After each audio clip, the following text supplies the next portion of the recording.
Right, guys, we're going to be streaming Monster Hunter 3 Ultimate, part 3 of the solo gameplay stream, playthrough stream. Basically, what it is like, I can't play on multiplayer, so I'm going to have to beat the entire game either just with Shakalaka and the other one. I forgot what his name is. So it's basically just me and my skills, basically. No one else. I have to beat the high. I'm going to be attempting to beat the entire G rank and multiplayer as well as solo village first, obviously. Just me, no one else. Which village is solo? No one else, but you know what I'm saying.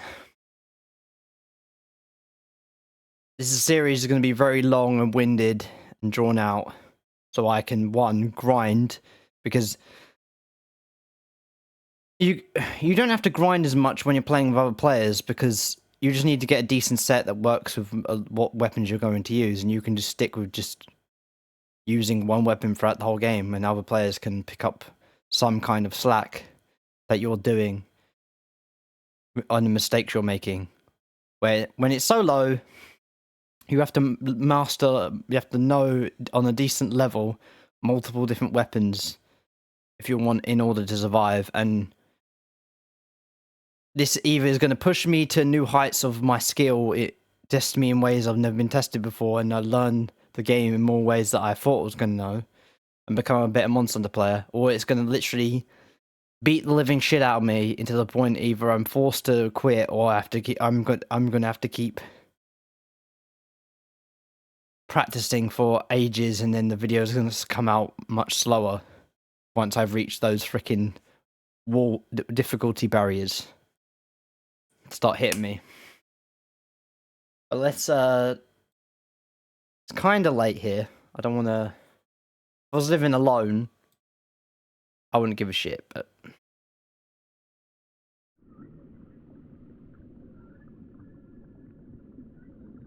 tell me if the sound's okay, guys. Chat. Tell me if the sound mixing's good. Game's too quiet, too loud.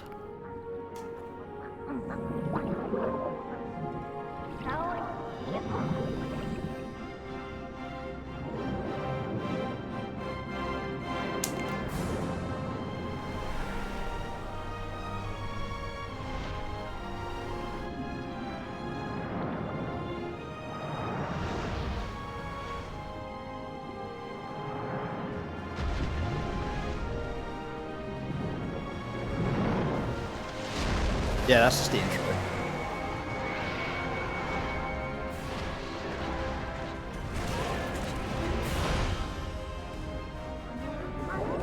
Objectively, one of my favourite, if not my favourite Monster Hunter.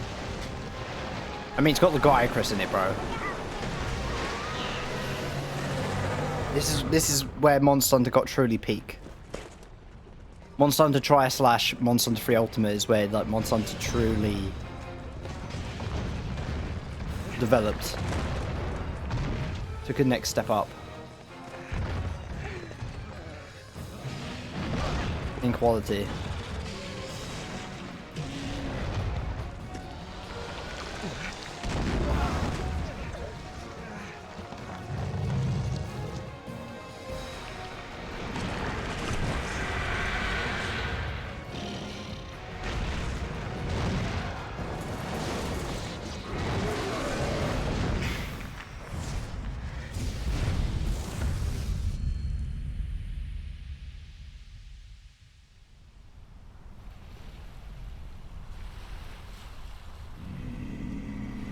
Ah, yes, my boy. You don't know him. People that haven't played 3 Ultimate don't know him, but I know him. Also, we're playing with a controller, so it makes my life a lot easier. Ah, yes, the Kuo Peko. Switch X.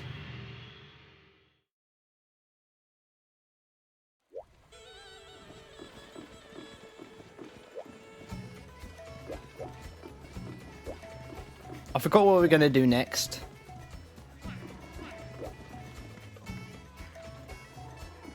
We're gonna capture a Yeah. Capture a Royal Ludroth is what we're gonna do next.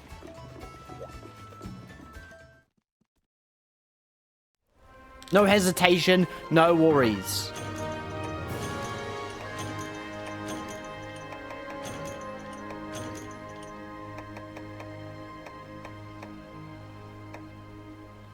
You don't need no poison knife.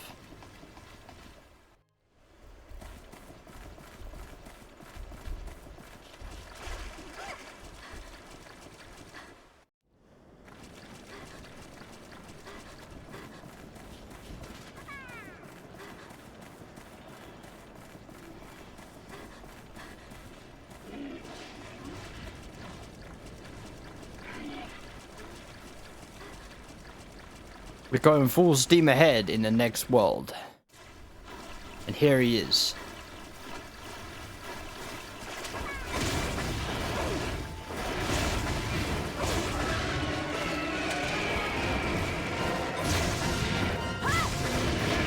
Ow. Shit.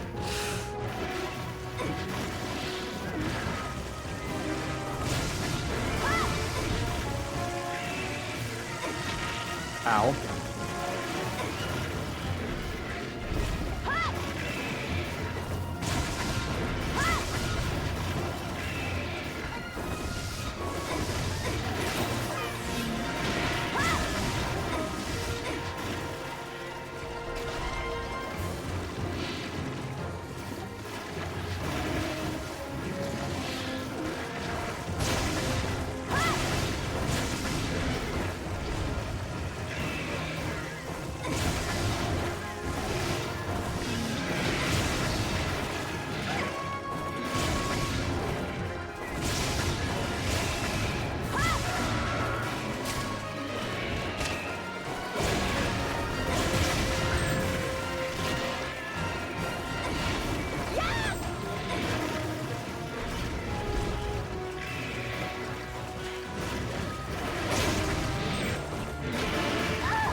Oh.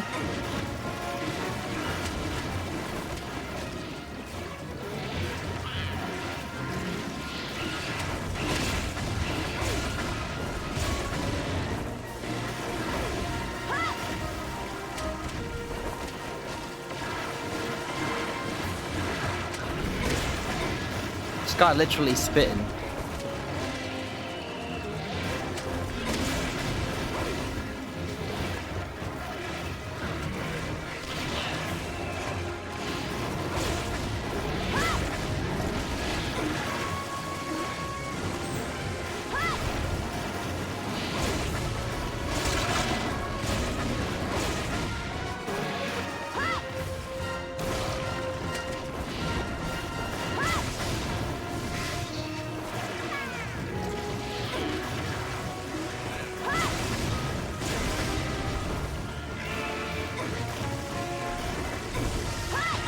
Ow.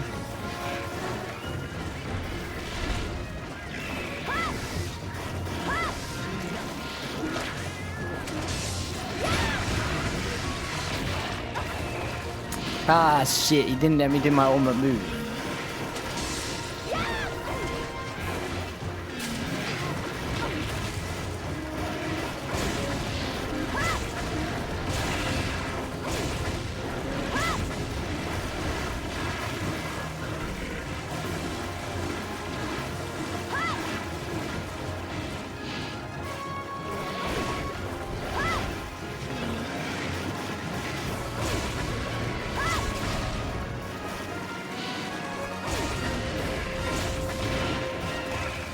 Give me the slappy wappy.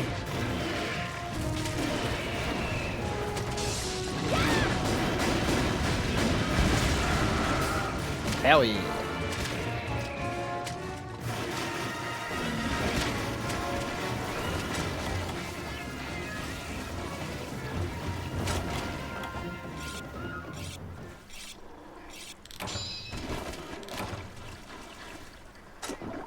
I feel like a lot of monsters in Free Ultimate are weak to water, fire. I mean, Royal Ludroth's weak to fire. Barioth is weak to fire. The Gaiacris is weak to fire. A lot of the new monsters they introduced seem to be weak to fire a lot.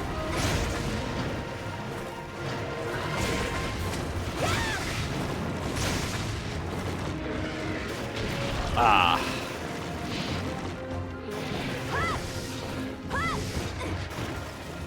Almost like fire is really, really, really, really dangerous.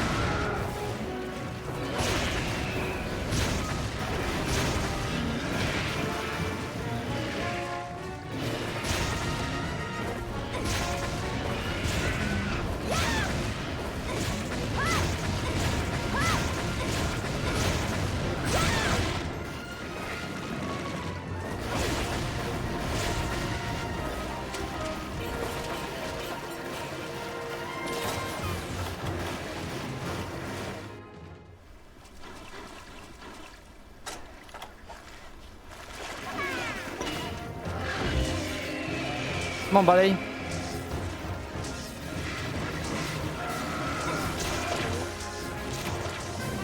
Yes, we beat him. We captured that bad boy. My boy Royal Ludroth, man. I love Royal Ludroth.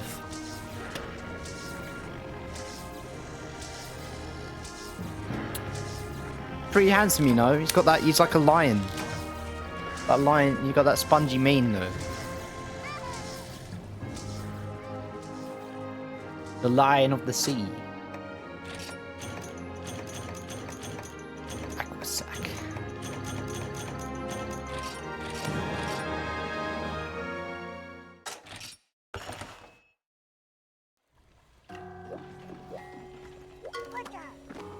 Cha-cha! Feel like wow, child.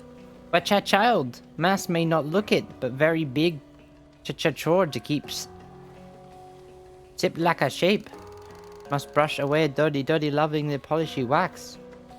Run for sparkle, cha-cha, a-choo. That is my way of the shaka-laka-laka.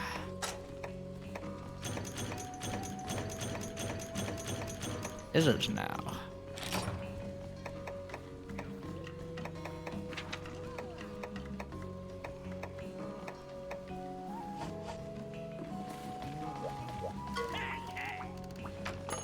Weapon. Royal. How do you get a Royal Ludroth claw?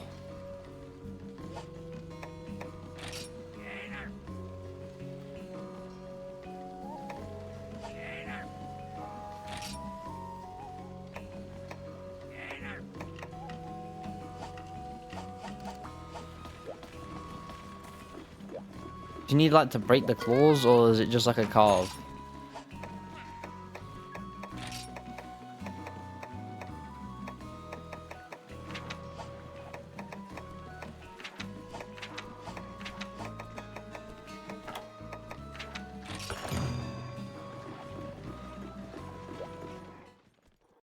We need to kill the Royal Ludroth.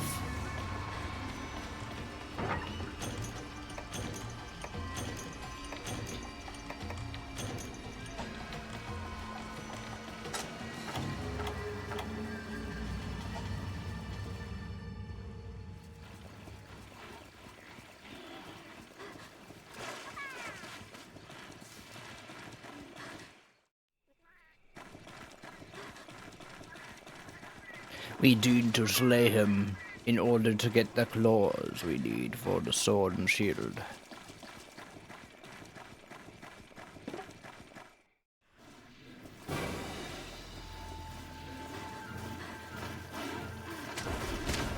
Like, do you break the claw, or...?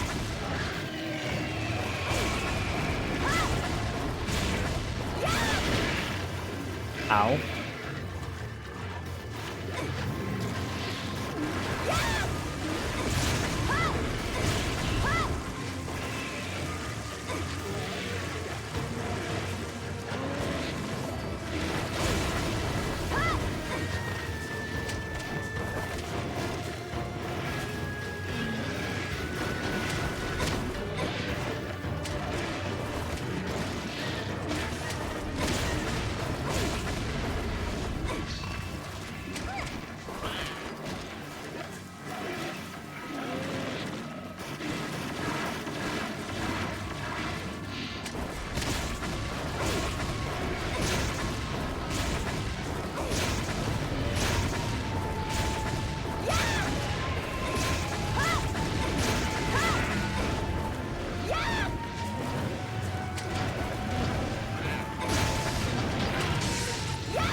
Ah, yes.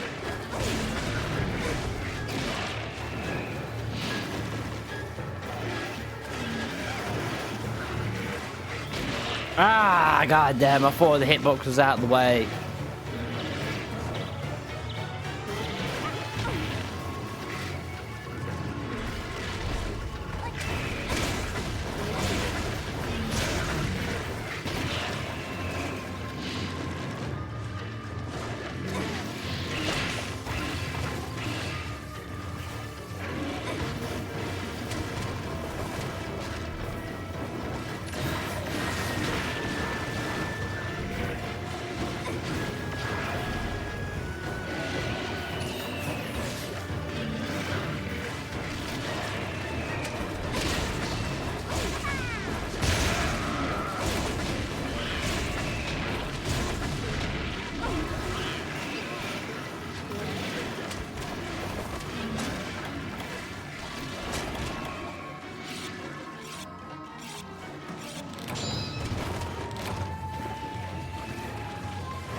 Flashbug. Skippy Hopper. Bug Hopper. Royal Rhino.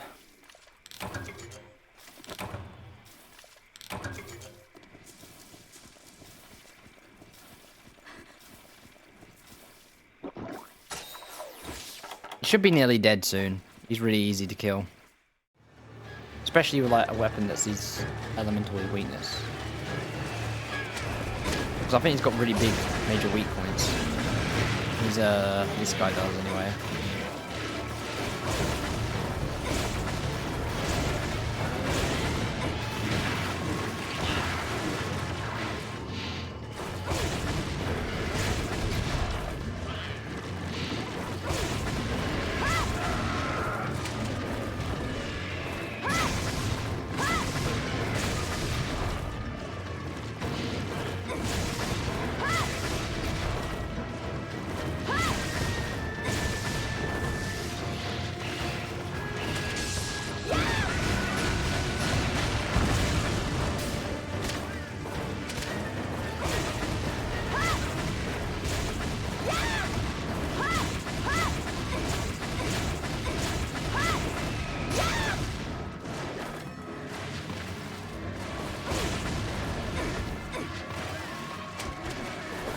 See, he's nearly dead already. But you waxed him.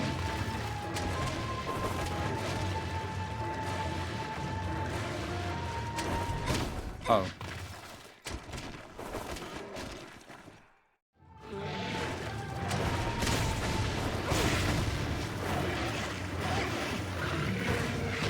Ah, fuck.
Got his tail.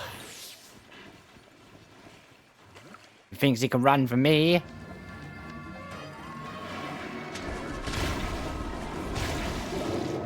Ah, I couldn't dodge for some reason.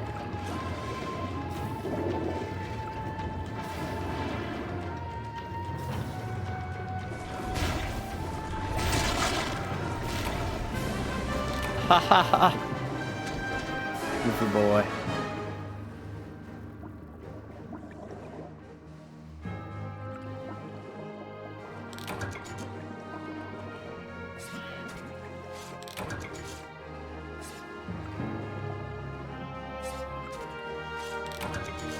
Dash extract? Really?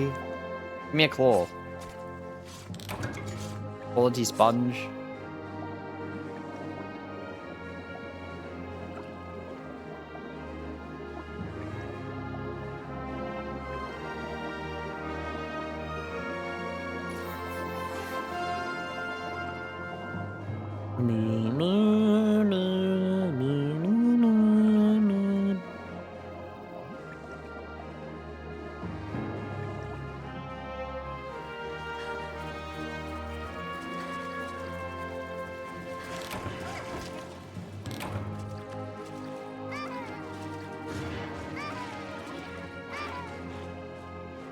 Away to me, bro. Oh, I got the 2 claws I needed. Good job. Good job.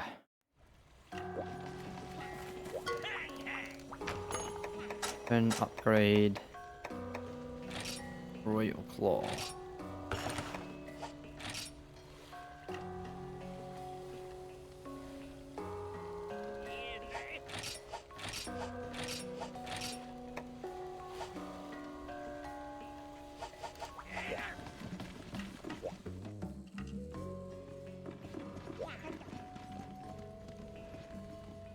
Oh, yo! Mantrax! What's up?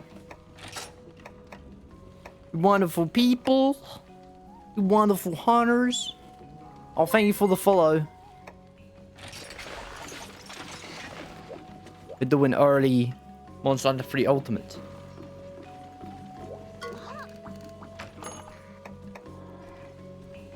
And we're gonna kill. Who we're gonna kill next? Great Jaggy and Baroth.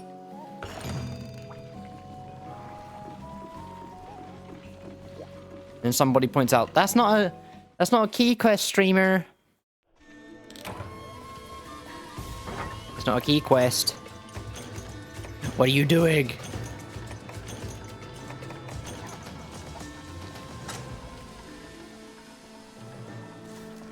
Yeah, fellow hunters, especially this game. This game is amazing, bro. Arguably one of my favorite Monster Hunters all time. 3 Ultimate. Yo. This is where the Monster Hunter series, in my opinion, got the, like, arguably one of the best upgrades it needed. From Freedom Unite, it definitely stepped up its game, adding cool new extra mechanics and layers to the game. And cool new features. And also, they have the most unique companions. They don't have palicos in this, and I like it. It's just not, it's not the copy and pasted formula. And they updated all the graphics and models.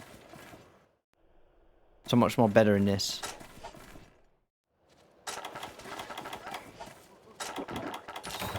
Like, the Wii U version still looks really, really good now. Despite the fact of how old that console is. It's crazy. That's why I'm like, this game's good.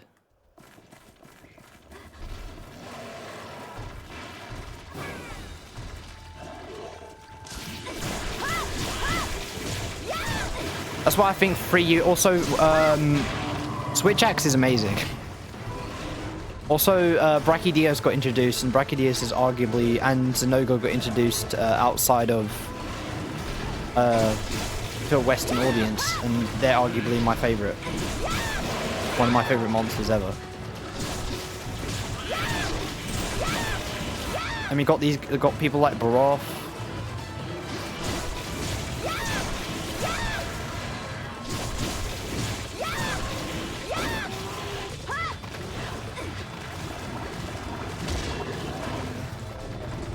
Hell yeah.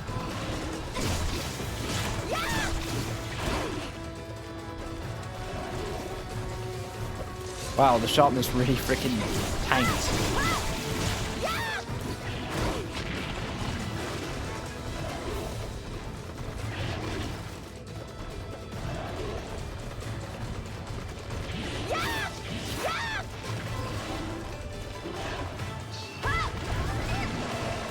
I played it when I when I was a teenager, and I put like 600 plus hours. I made the hammer from the event of fighting the ultra hard Brachydios and all that stuff. I did tons of stuff on this game. Like, I would spend 2 nights without sleep grinding this game back when I was a teenager, so I absolutely loved and adored this game back then, and I absolutely missed it playing this.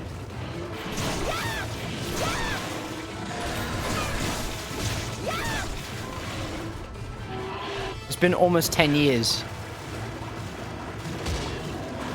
It's been almost 10 years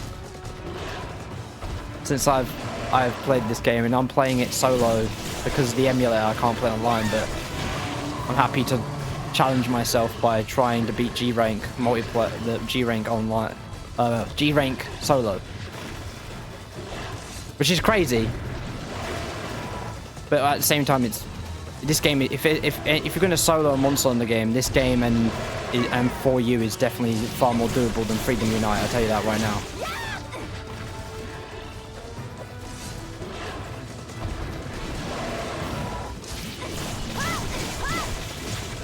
Like the Kelby bow and shit, there's so much like overpowered shit in this game that you could definitely solo a lot of stuff in this game.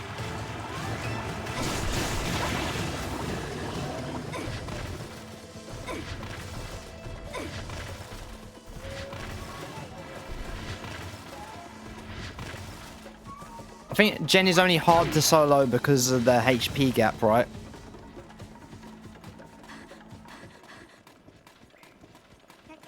There's so much HP. Isn't there greatsword builds that are designed to like absolutely destroy him?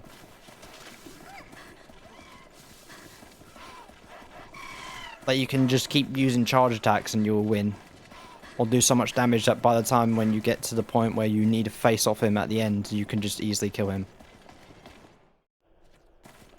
I've seen it done. It is doable. That's why this series is going to be very slow.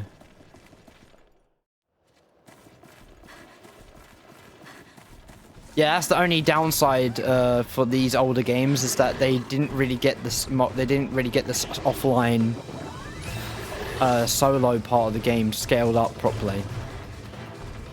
I think that's where World is far more approachable because of that.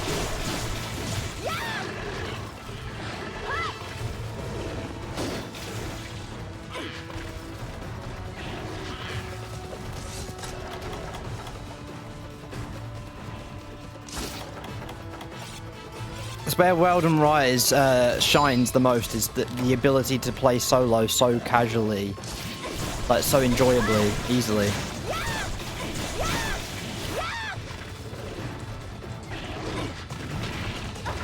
It's probably the very only features I care about, allowing me the option to actually have an easy time, or like respect and balanced experience solo.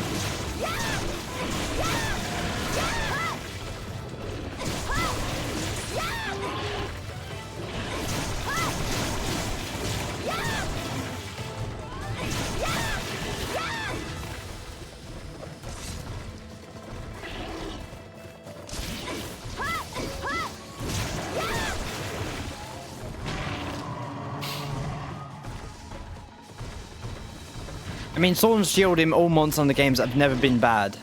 They've always been balanced, and they're really good for paralysis weapons, paralysis builds, and status builds. They've always been good for that. And that's why I mostly like them for.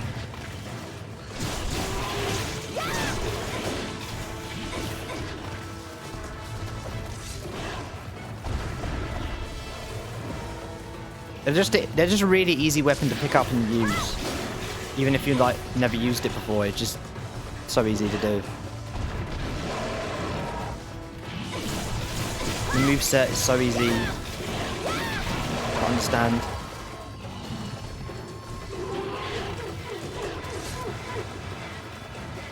In this game, it's slime. It's definitely slime.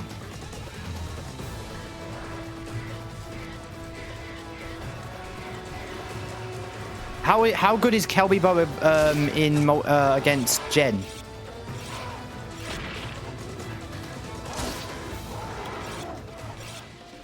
Is that a good cheese? Because I know explode blast damage does more damage to bigger monsters. Also, Great Jaggy. Oh my god, Great Jaggy looks great in this. In 4U, Great Jaggy kind of looks...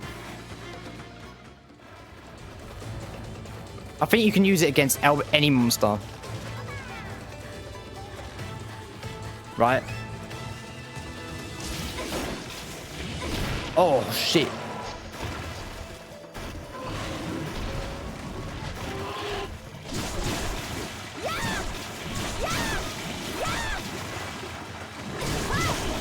That's where most of the challenge for this game ends. As soon as you bring slime, Kelby Bow or slime shit into the mix.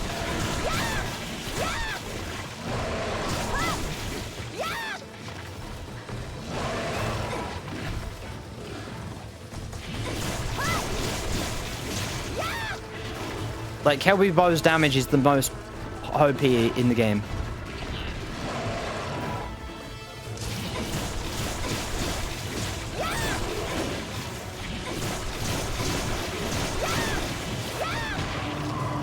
I'm getting Kelby Bow then.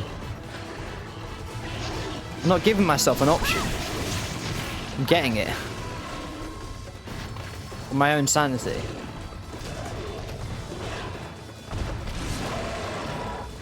No, I'm using it as like I'm not gonna use it for most of the fights. So I'm not gonna use it, but if I have to, if I'm having trouble, I'll bring it out just to see if I can.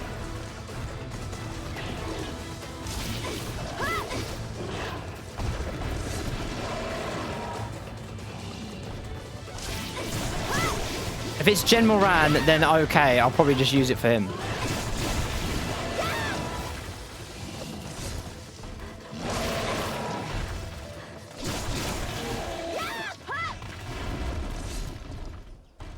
GG, my guy. GG.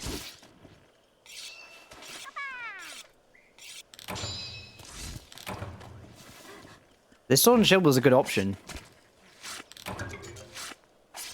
Nah, you won't get gatekeeping, bro. I understand. It's like, bro, don't cheese yourself. Monster Hunter's, it's most fun when you're challenged the most. Or like, kind of Dark Souls experience. You're robbing yourself of a good fight. But when it comes to these monsters, I've fought them so many times in so many games. If I'm stuck on something, I'm not afraid to pull out a cheesy mechanic.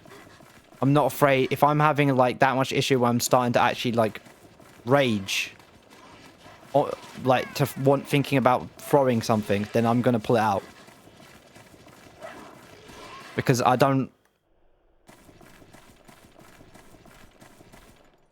like being stuck when it's like when it's a practical stuck where it's like I have to use my head and strategy, and it's like I come up with a very fun, interesting solution. But when it's stuck to the point, it's like it's ridiculous.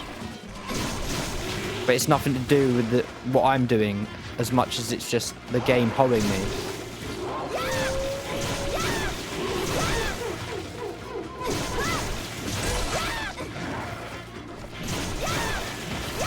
Yeah, this guy's gonna melt.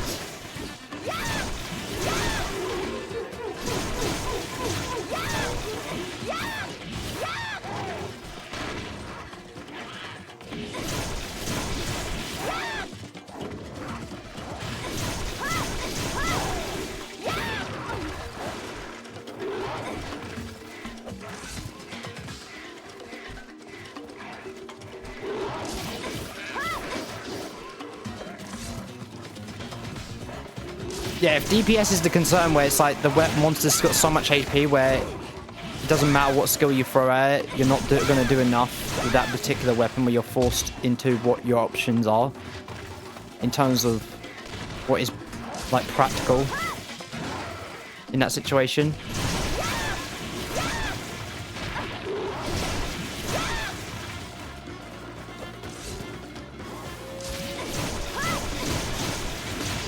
That's what this solo run is. It's for me to learn and get better and adapt and learn practice new weapons I mostly never use or just ignore completely.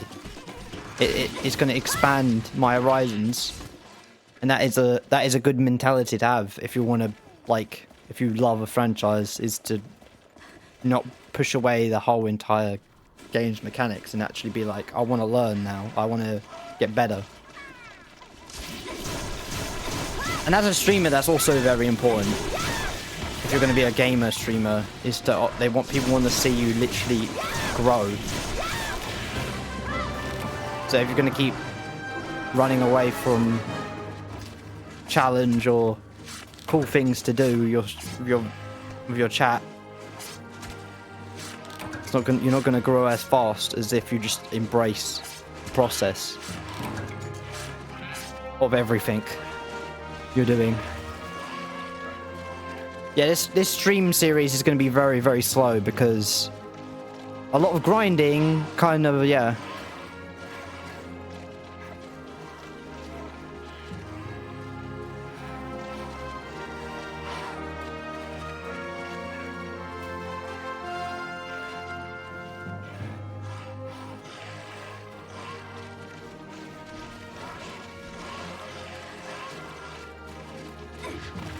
But in this, in order to beat G rank, I'm gonna have to practice and buy it off stream and learn new weapons that will help me get through the game. Bow, I already like bow to the point that I'm actually like, I've attempted to use it enough, but I'm happy with it.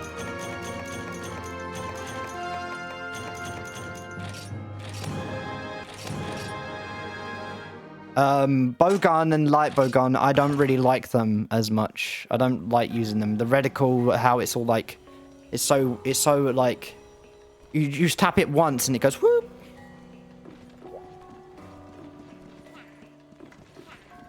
I want to beat G rank story at least. I'm not going to do any crazy event challenge quests. Is what I'm going to avoid.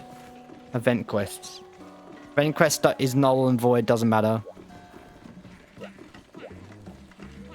If I want to do that, I can do an extra stream where I'm like, do all quests stream, where with this game, with my same character I used in my solo stream.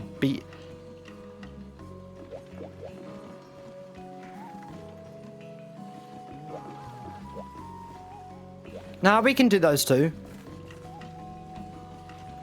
Are they only event quests, or can you actually do them outside of event quests? I'm pretty sure you can.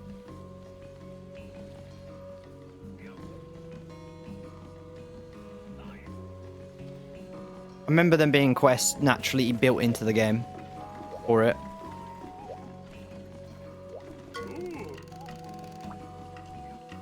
Oh, see me, kid. Step closer so I can have a look at you. Oh, yep, you're ready. So here's the word. The Lagiacrus has been sighted in Mogul waters. You know what that means. You don't have... But don't you worry, I can tell you right now, you're up to the task.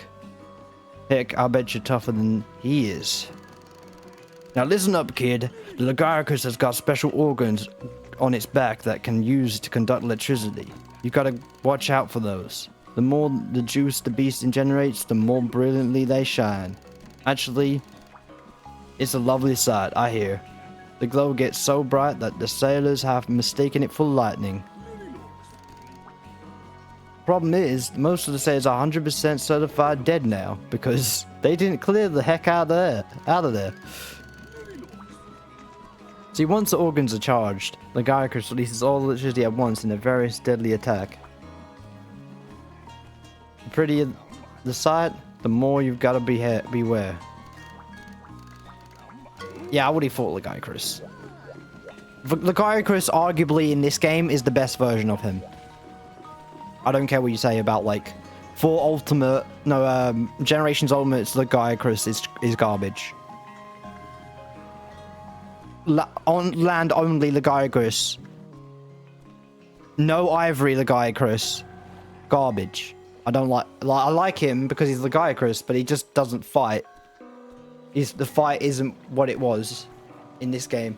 In this game, underwater combat with him is the best version of his fight. It's the most enjoyable. It's the most tense. It's the most logical. The way he fights and uses underwater combat, and then when he transitions to land, the fight gets easier when he transitions to land, so it feels like a reprieve. I like the weird switch up of environments. Gives the fight so much layers to it in this game. When you fight Gobble on War, he's pretty menacing, but when he goes on land, he's kind of like he's very slow and sluggish, and now you're the fast one. I mean, the controls on this one aren't that bad. Now I'm playing it again, it ain't as bad as everyone makes it out to be. It's definitely like, it's like, it is something you have to get used to. It is something you have to like wrap your brain around to learn the moveset's underwater version of it versus the land version of it. So yeah, I have a controller, a PS5 controller. That's probably why that under combat is.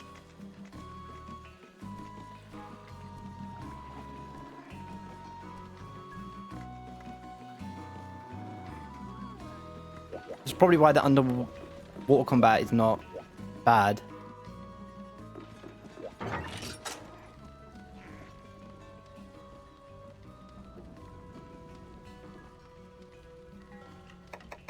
Yeah, but once you get a controller, because they're bringing it to PS5, I think I heard. They're bringing it to Xbox, and it's coming out next year, Monster Hunter 6. I did say that the most people want underwater combat back, not just because of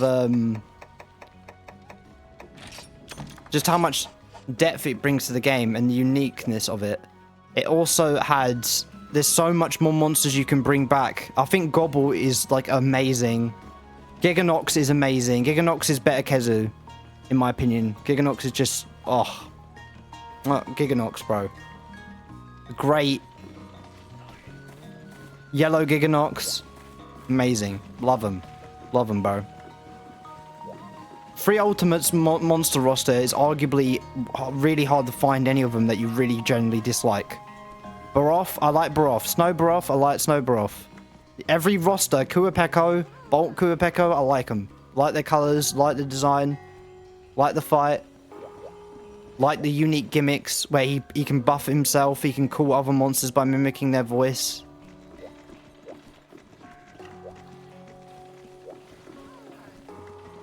Oh yeah, 3DS. I had the Wii U version, by the way. I never played I didn't even know that it was on 3DS. That's how little I knew about it. For you, Lucent Nagakuga, bro. Abyssal Legiacrus, Ivory Legiacrus. Wii U was 10 times better, bro. The graphics look smoother. If you played it on the Wii U, it was just how it's supposed to be. It had a built-in mic, so I can actually talk to players, unlike new Monster Hunters that haven't got built-in mic mechanics. Oh my god, it was great. Underwater was completely fine on Wii U. The controller felt like a normal controller, just with a screen in the middle. Basically, Wii U was the early build of a Switch, basically.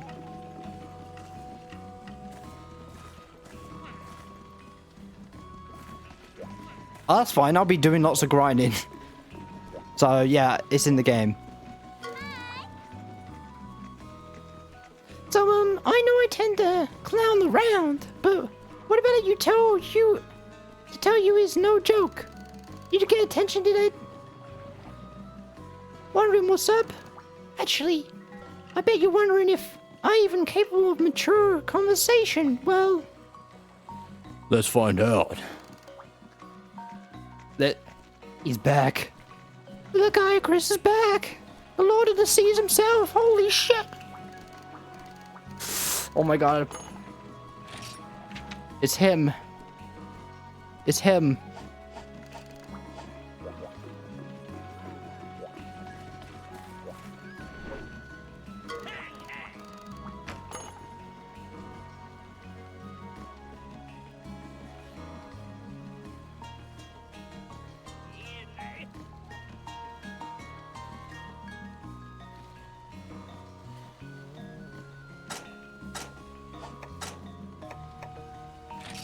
You know for a fact I'm going to be grinding quite a bit, by the way. Ooh, Cerberus Blade. Bleeding Cross. Oh, see, Giganox's weapons are so... Oh. Look at that shit. That is a fucking... You know what weapon that reminds me of? Do you know what weapon design that is? That's a near weapon, bro. That's a freaking near weapon. That is a freaking Drakengard weapon.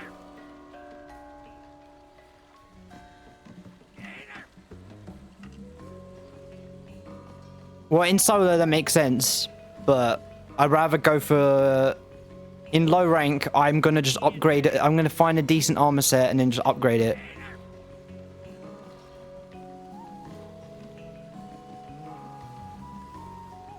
I mean, Monster Hunter came before Nier, so... Actually, I think Drakengard came out on PS2. So it's around about... Drakengard design weapons, bro. That's what it looks like. That's hot. I love that. Bleeding Cross name as well. Giganox is just a better fucking Kezu, bro. I fucking like Giganox. So much. And he gets a paralysis version. Oh. Boy, love him. Baggy hide? Pretty easy. Giganox is so fucking good. I want to bring it. Why? Giganox needs to come back. Giganox needs to come back. Has to. If in Monster Hunter 6 they haven't got Giganox in there, and they bring back a they bring a frontier monster that's stupidly badass that we all wished about. Give me the egg sack exploding paralysis boy, bro. The poison cloud spewing egg sack flappy pudgy wing boy, bro. Bring me the tapeworm with wings, man. I never have been so happy to see a monstrosity like him in my sights. He's so good. There is a frontier monster that's similar to him, but it's not. It's based off a lamprey from Frontier, and it's the one with the weird leech tongue. It gains the abilities or whatever.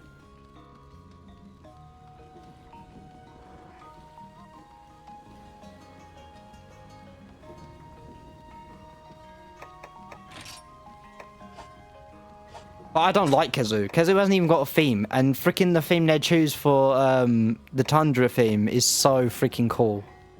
Dun dun dun dun dun dun dun dun. So menacing. It suits so well for Giganox. That's so horror. That's like so like dun dun dun dun. Love that shit. So good.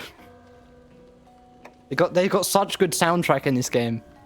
As well, they did a really good job. They put the whole foot in. Capcom put the whole foot in this game.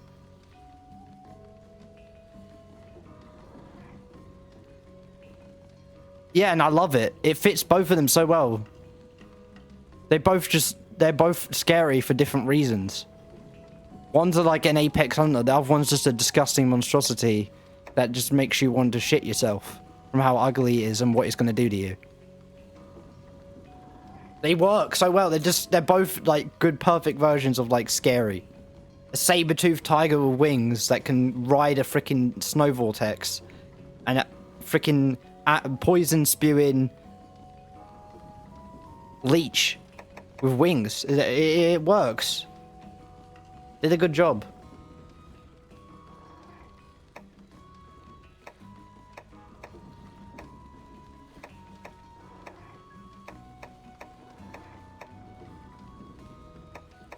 The biggest problem, I need to find a weapon to use. This early in the game, there's nothing really you can use. except for my boy Pecco, the Pecco Blanda, because he's weak to fire, right? This will be fine.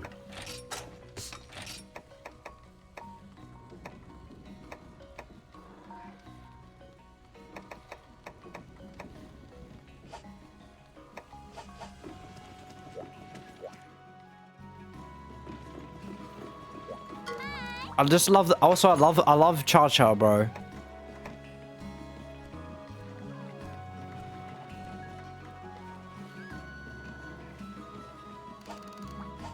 I have heard an announcement, I think. I've watched people talk about it, you know,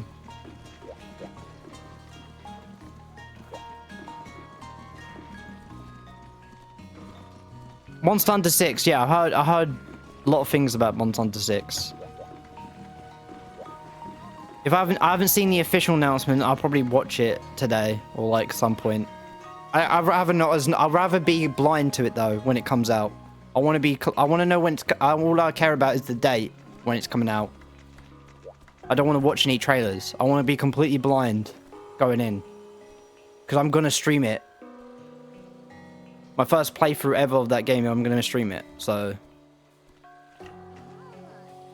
I'd rather go in blind and not know jack shit what monsters they've introduced. And then just be surprised. When I actually play the game, I want to be surprised. My reaction to be genuine on stream. When I encounter these things. And be excited to find out what things do. I think that's more entertaining than, like, me knowing everything that's coming out and then being like, yo, I can't wait for this monster, and everyone knows that I'm not surprised about everything.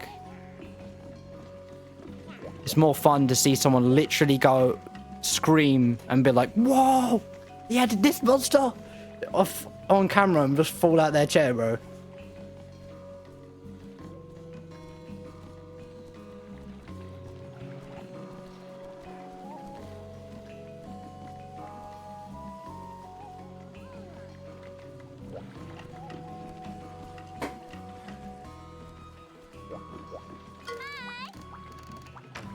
I like Rise, but Rise doesn't give me that,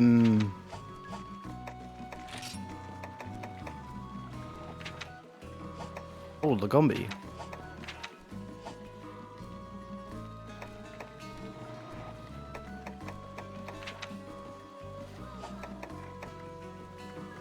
Let's kill the leader of the ice pack.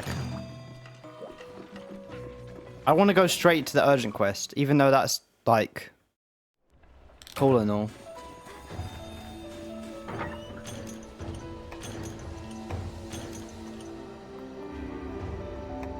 I like Rise. I really do.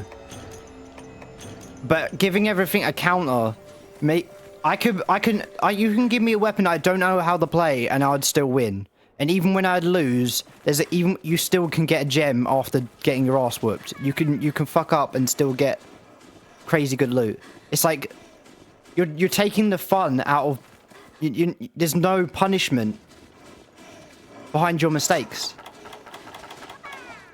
Everything's meta is the same. Everything's about, oh, use the counter effectively. That's 90% of the weapons in the game. In this game, everything has a unique mechanic and role, and a way it implies its DPS that you need to micromanage in different ways to do, and it's like its own thing. Everything feels unique and stands out from itself in this game. When you add too much of the same thing to every weapon, everyone needs to use it to maximize its damage, it kind of destroys that uniqueness out of every weapon. And then it becomes boring. Because you realize you're playing the same game with every weapon. And then what's the point? I like Rise. I definitely had a really, really good time with Sunbreak and enjoying Malzeno. And his cool mechanics and stuff. But when you have to make monsters teleport and shit, and you freaking have flying in the air and all this shit.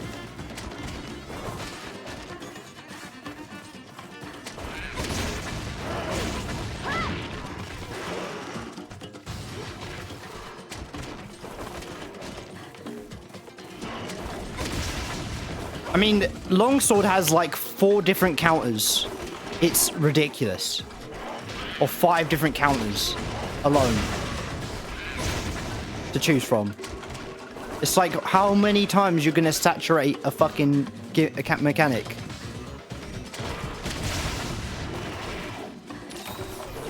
Because it's funny, Generations Ultimate had invented counters for longsword.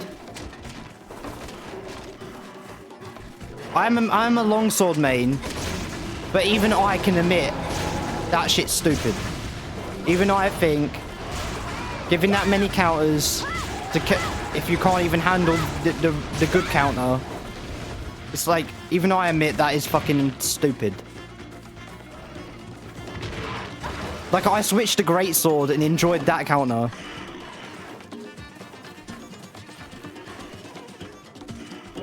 I prefer longsword in this, where it's like, oh, you have to manage a DPS. It's a DPS weapon. It's not a defensive weapon at all. You use it to dodge, like use evade and do good DPS and positioning, and then build up meter.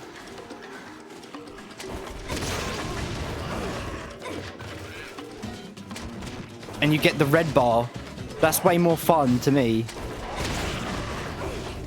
Getting rewarded for good DPS and maintaining your damage. Damn, this guy's accurate. A sniper with his spit. But even even Freedom Unites version of the longsword, where you don't even have like buffs, like you don't even have like the meter shit.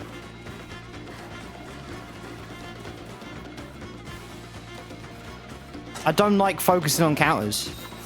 If I wanted to play Sekiro, I'll play Sekiro, bro. You know what I mean? And Sekiro actually has counters that actually are fucking good. Versus Monster Hunter, where it feels fucking... The AI of monsters in this game don't work with mechanics as smoothly as Sekiro does, where everything feels...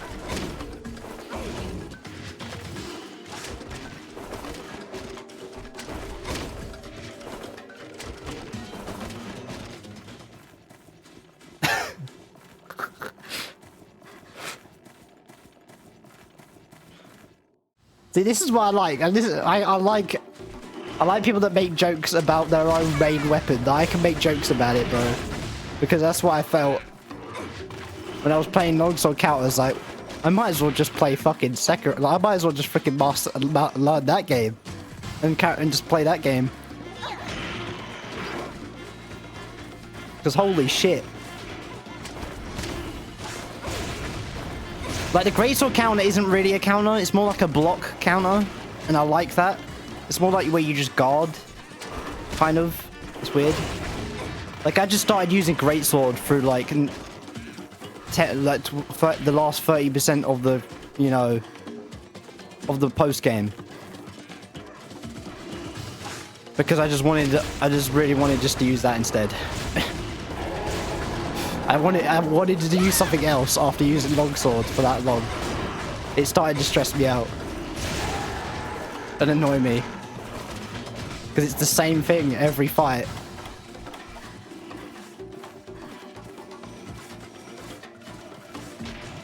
I mean, at least Lance is like it's a Lance, boy. It's a Lance.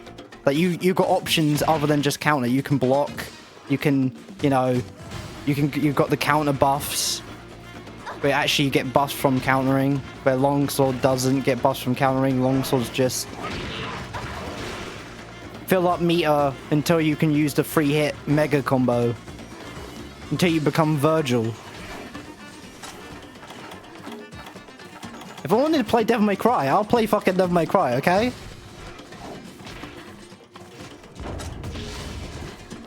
Because everyone knows Virgil's fucking cheap. Every time they release him on an expansion on DMC, he's literally broken. The most broken character in there. One-shots everything when he uses his ultimate move, and you just spam that.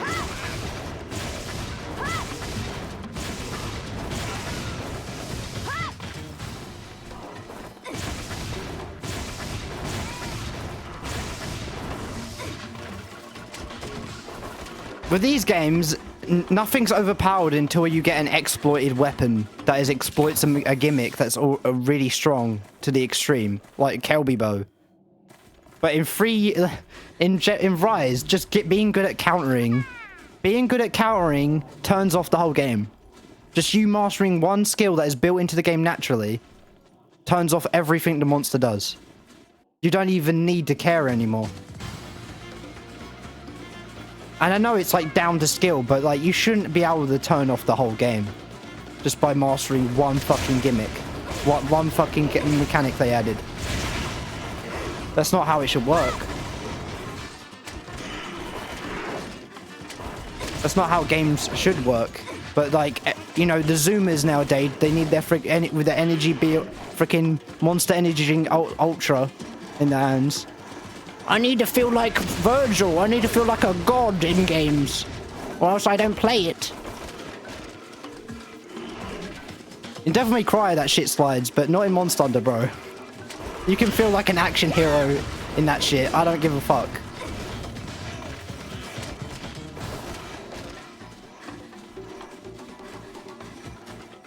Yeah, that... I cut the airwaves in half, so when it did hit me, it didn't hurt. It refreshed me. It felt like a summer's breeze.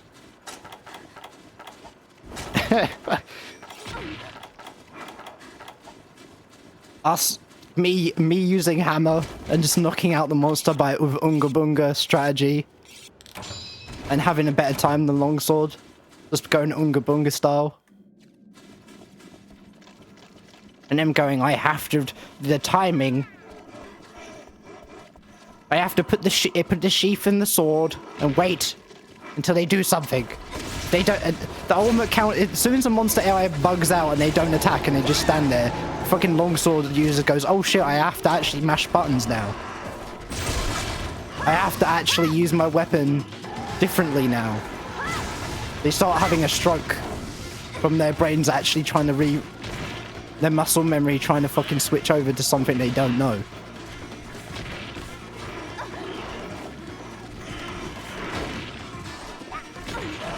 Ah yes. I shoulder bash the sound away. In this game, the only way you're stopping roars is with HD earplugs, a skill you have to get with armor. You have to go out of your way and sacrifice something in order to gain that ability to gnaw roars. And I like that. You give up something else in order to turn off that mechanic for monsters. It's not just a freebie. Yeah, you can roll through them, but that takes way more skill than countering in Rise does. Like a lot. No offense, so that's when you know that actually there's something else. If they can pull that off. The iframes on rolls in this game without any skills to buff it is like almost non-existent. It's very low. In Freedom Unite, it's worse. In Freedom Unite, your rolls have almost zero iframes. You have to really like... In the older games, your dodge rolls have to be freaking on point every time, or you're just not... You're not dodging it. This ain't Dark Souls, man. You know that for a fact. This ain't Dark Souls.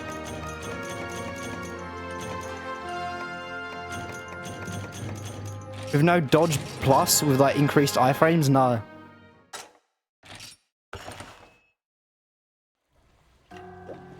The funny thing is, there's a lot of people that think Diablos came into this game. It was originally introduced in Tri, but Diablos existed in Freedom Unite, bro.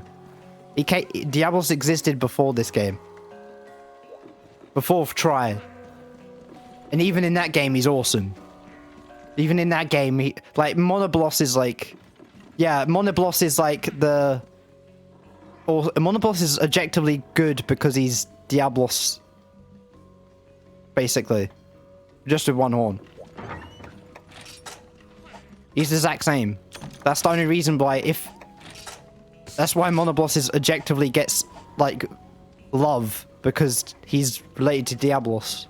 Because Diablos is cool, Monoblos is like, oh, he's better than most monsters. That's how I feel.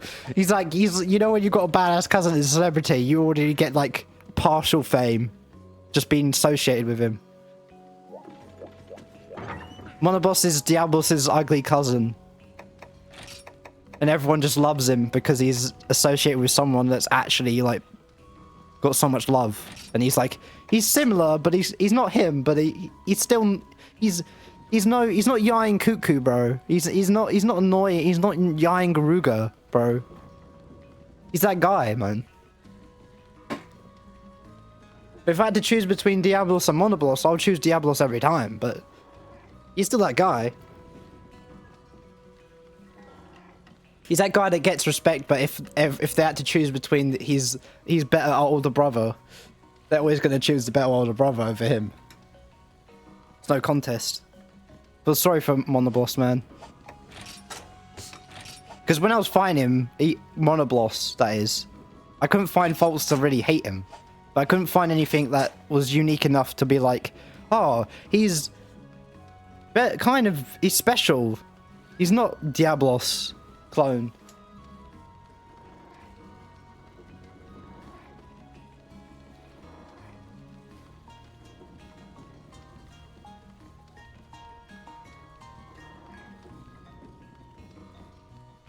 Speedo mode, like sped up mode, or like you're just in underwear, in literal speedos, like you're just butt naked. Because I partially would kind of cry, but then I'm like, Diablos though. There's a way. If you just embrace your inner, you know, Toro bullfighter, if you release your inner bullfighter, you'll figure it through.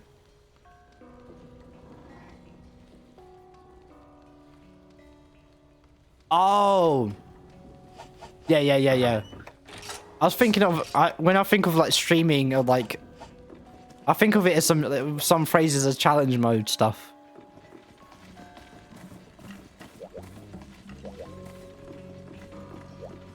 Definitely, 100%. They get freaking. They get steroid. Everyone's on crack in G rank. Everyone's taking steroids to the extreme. Everyone's roid raging. They're the same monster, but more juiced.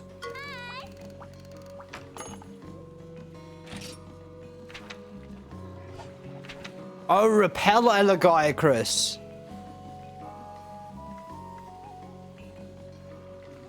I mean, I love G rank. I mean, in my opinion, a Monster Hunter without G rank isn't complete. This may be fucked up against Try, but Try was, in my opinion, was missing something because G rank definitely always adds the extra layer of like content and sense of challenge and wraps everything up. It wraps everything up in a neat bow because once you get to high rank, you're like, once you've tasted G rank and you just get to high rank and it ends, you're like, but where's my G rank though? But where's the G rank? You can't live without it, bro. You gotta have it. You gotta experience it in that game. Like, there's a reason why Generations versus Generations Ultimate is like Generations Ultimate without the freaking mech mantis would make me cry because I need that mech mantis in my life, bro. That shit was revolutionary, bro.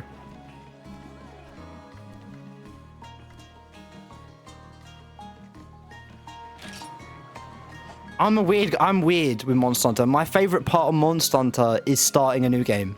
Knowing I have to climb the journey of climbing up to G rank fills me the most joy ever.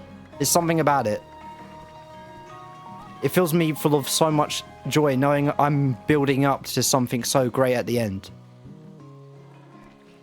Like, that is my favorite part of Monster Hunter. That is literally my favorite part of Monster Hunter. Every time I start a new game, I'm like, yes! I get to go through this again. And then work and try new shit. That's why when a new Monster Hunter comes out, I'm like, Every time you start a new game after you haven't played it for ages, it feels so fresh because you know you're going to have to climb up through this hurdle and it's going to take a while to get there. And once you get there, you're like, yes, I'm here. I'm at the good shit. I get to fake the crazy shit again. After so long, it just feels everything. It just has the way of like, it sparks a fire in you, man. I don't know what it is about this game. It doesn't matter what monster there is. If it has G rank in it, I'm like fired up. I'm like, I could play this game 100 times, bro. I mean, not really, but you know what I mean. Like, it's just, oh my god, the boy. I don't know how to explain that feeling about this game.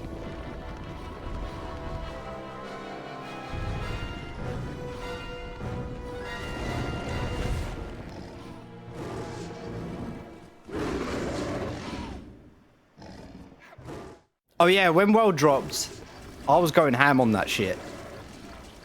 Sleepless nights, all that.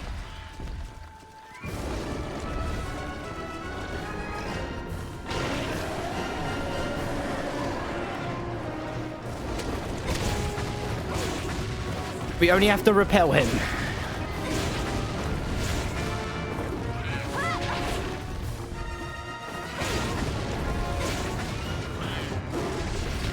Okay, he's doing the sweep. Oh my god, he's so gorgeous, man. I love him.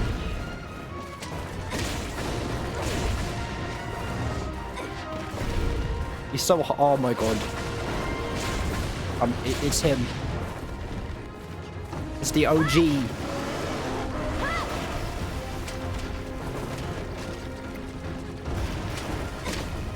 Can't wait to see Ivory the Guy Chris again. Oh my god, his weapons look so sexy, bro. That white. That Snow White, bro. Oh.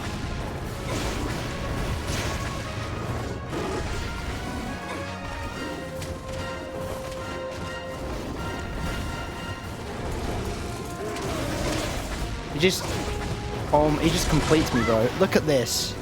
Look at this man.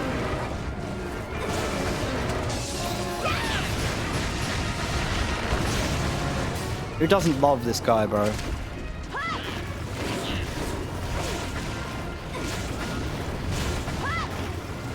If someone says they hate the guy, Chris, I'm like, I have to look at them in their eyes and be like,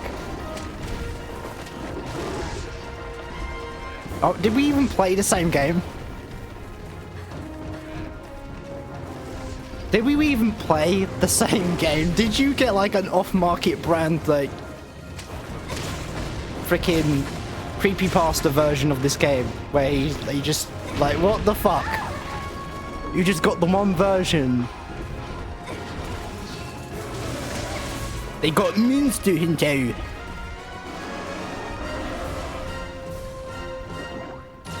Oh my god. You can't be serious, bro. That's like the cringiest shit to me. People that hate monsters, that there's no way their fights aren't good. There's like, I don't hate Tigrex. Anyone that thinks that Diablos is bad, also, I just can't. I can't understand it, bro. Like, his raw alone just instantly just makes him like top tier. Like, his raw alone. Like, how can you hear that shit and not think this thing's badass? He literally sounds like a demonic, like, oh. His design, it's just perfect, bro. It's that meme with Homelander. It was perfect. From every detail, every inch, just perfect. Diablos. Oh. There's so many good monsters in like, Brachydios, bro. Like, there's so much. This game does dunks.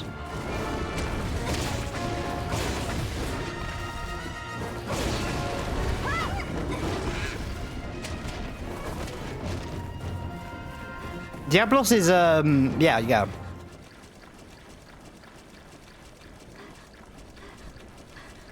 I use Lance against Tigrex as well because they kind of fight the same. They're kind of. They both rely on charges and, you know, constant back and forth. Rhythms. Once you get Lance down with those guys, like, you just shut off. Your blocking is able to just turn off that annoyance.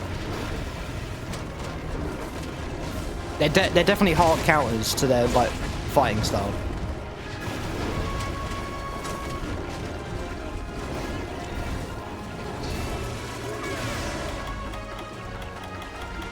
True. If it doesn't use any like beams or waves or sleep or status as its strategy, then 100%.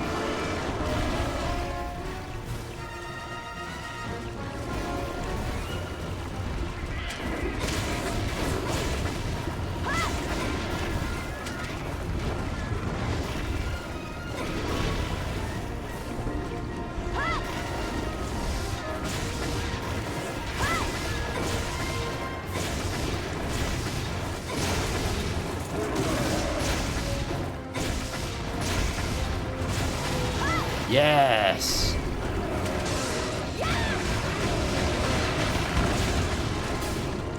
I just love Switch Axe's freaking explosion shit. It's so hot.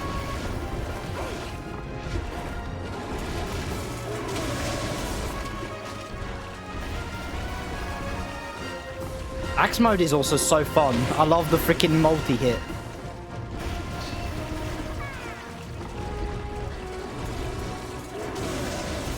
Yeah, because I have autism. I can't help but be freaking genuine. It's kind of just built into my freaking makeup, my genetics. That's literally every autism person ever. It's like, you're so genuine, but it's like, I cannot not be genuine.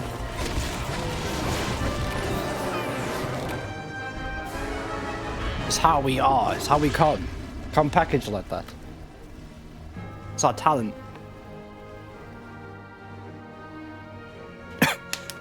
We're honest to a fault. We're honest to the point where it's like sometimes it's better to, it's dangerous. As a kid growing up, oh my god, that was the stuff I've said to random strangers or like as a child is hilarious.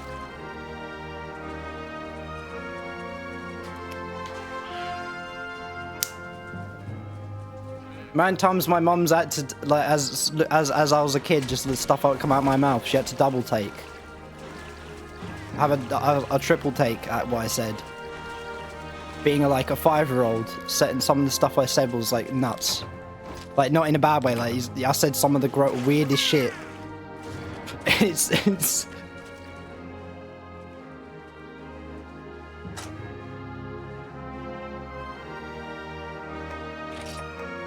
I mean, if you didn't do questionable things as a kid, it's like, it's not that it's weird, it's just like, that's the only time where you doing weird stuff is like, stupid things is like, objectively normal. Doing stupid stuff as an adult is like, okay, getting some side eyes from at that point is like, completely justified, but...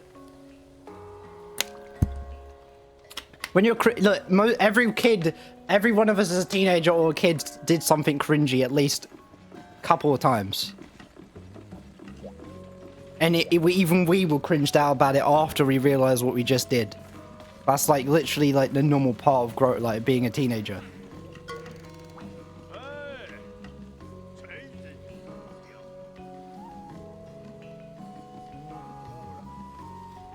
Yo, I've been meaning to ask you a favor.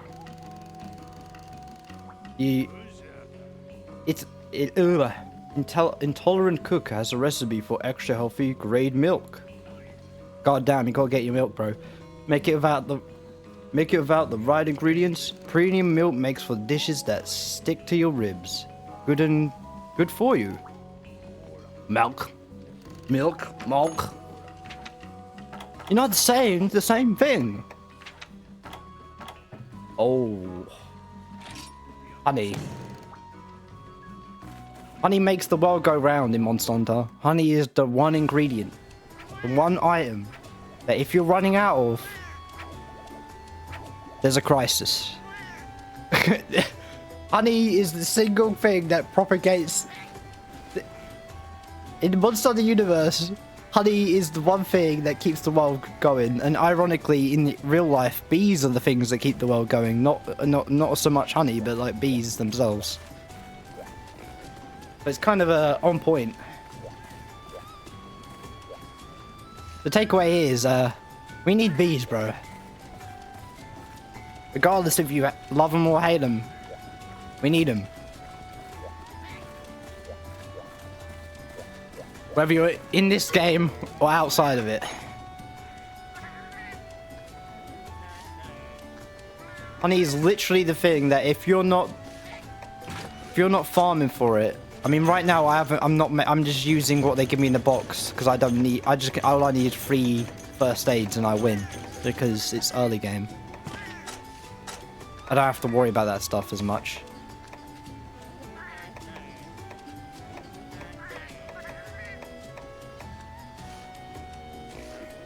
Ivy's pretty useful for making pitfall traps because traps are always useful. Adamant seeds and power seeds, useful. You always need those. Especially if you're doing a solo thing like once I hit G rank, the buffs are coming out. Even high rank, probably. I need to think about that stuff.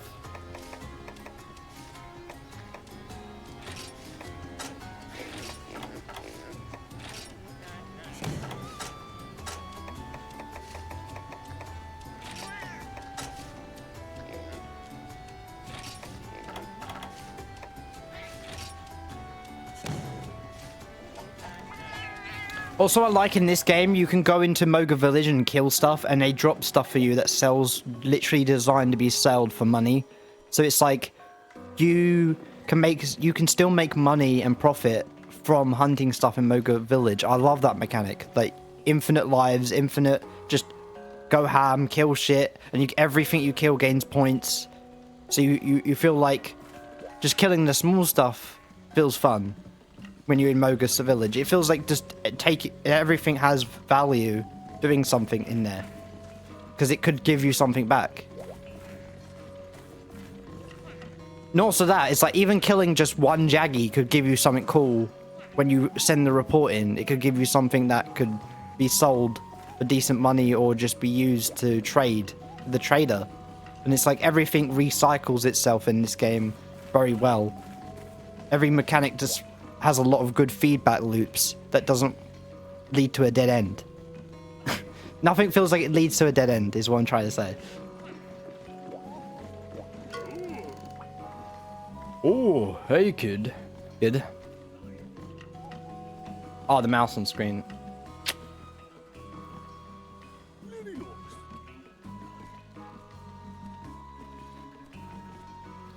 Pesky mouse. Always likes to pop in. Good. You did it. You really did it. I knew you'd be the one to finally drive off Lagiacus. Unfortunately, I was right this time. Maybe now the village can finally enjoy some peace. You best rest up, too. Save whatever strength you've got. The beast still lives, and that is a problem. Once its wounds heal, the Lagiacus will return. And then you have a serious battle on your hands. No more Mr. Nice Leviathan. No Siri. He's gonna come at you full force. And he's gonna kill ya.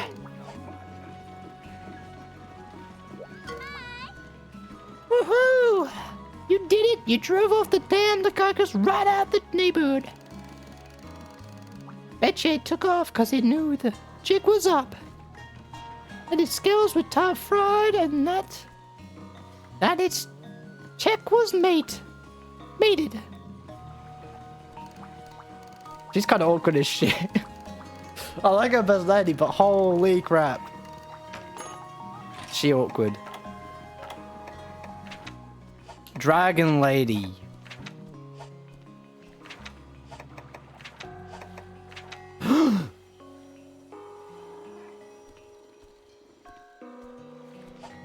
Who invented the expiry date for milk? I mean, the weird thing about milk is it can be turned into cheese, right? Or am I wrong?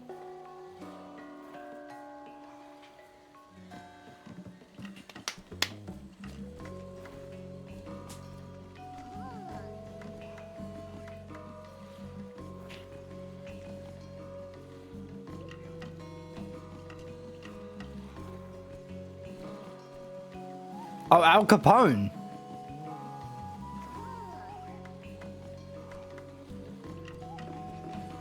Yeah. Hun, you're a hero. You finally got all 3 boats back on the water. Your hunting fleet is whole again. You did a good job, my guy. See, look, you got all these cool little shining starfish to trade. Everything feels like it just loops back around to make your life easier. Power paddle. Ooh.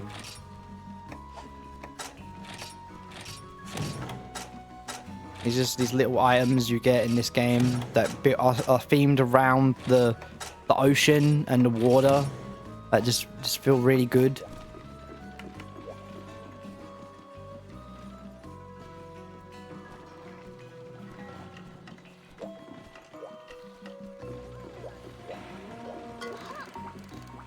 Al Capone?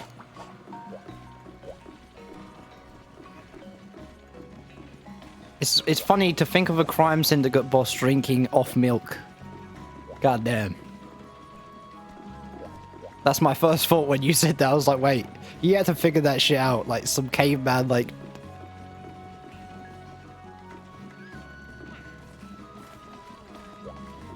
Behind every expiry date, some crazy math boss is drinking like off food and milk.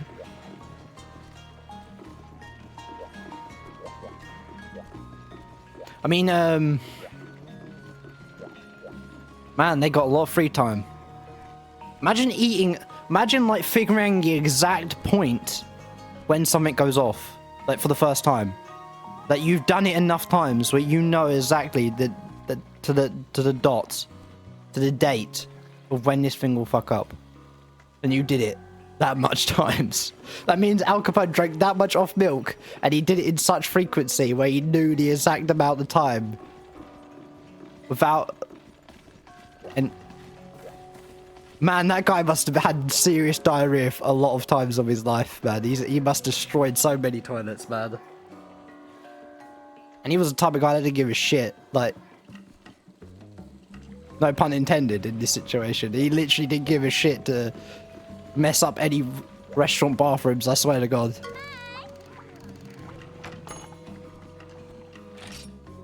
Making the janitors work overtime.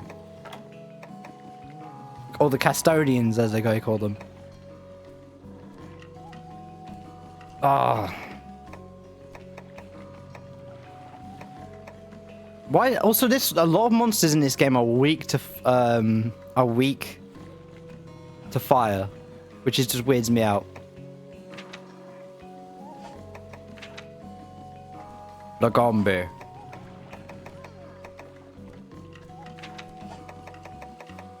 To be honest, I want to fight Giganox before I fight Lagombe, bro. I want Giganox in my life, bro. I need them. Bro. The Giggy. The Giggy babies, bro. They move in they pulsate and move in a weird little jiggle that makes me laugh. Every time I see it in my head, I'm just like, what the fuck? Why is that so well animated? That little shuffle is so well animated. It's so fluid, and it's so weird. It has the right mixture between, like, disgusting and cute.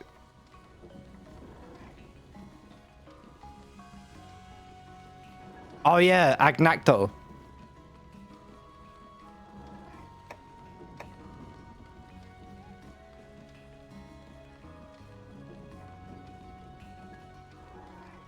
Agnactor is arguably one of the best monsters ever.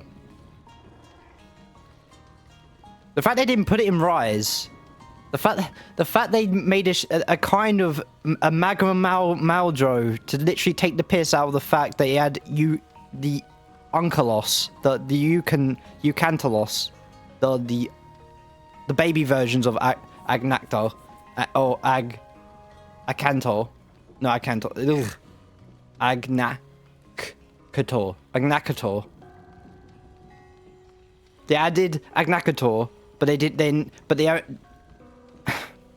added the baby versions, right? They added the baby versions, but then they added Magma Almadron to Rise. And I knew what they literally knew what they're doing.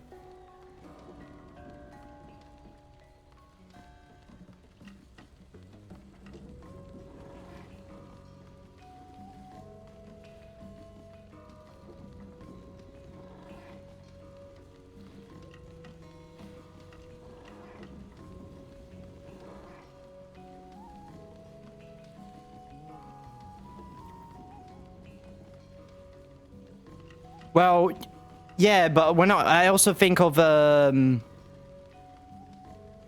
Eucantalos, when he does that weird like underwater ice swimming thing. I think he also kind of, yeah, Eucanalos.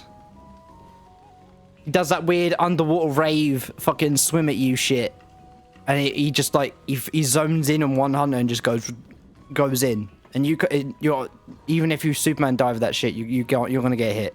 It's really hard to dodge that because it's so fast for his sheer size.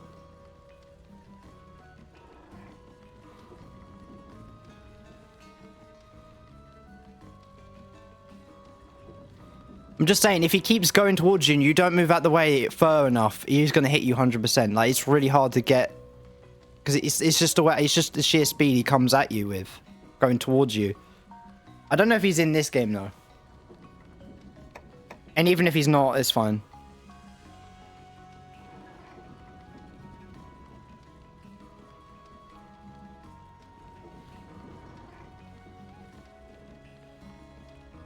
He's also in Freedom Unite. And I fought him in Freedom Unite. He has his own unique arena in that game, and that arena is very tiny. Very, very tiny. So when he does that shit, it's actually really hard to dodge on that map specifically. Fighting him. Like, Jesus.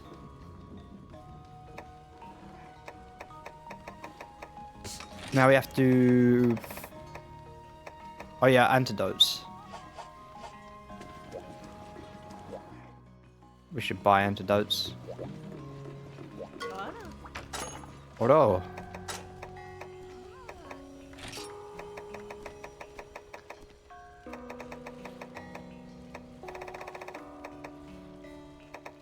What you will do.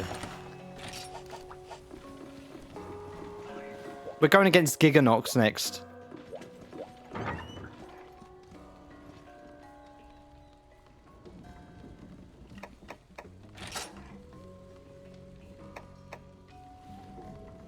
Isn't he weak to fire? I think he's weak to fire.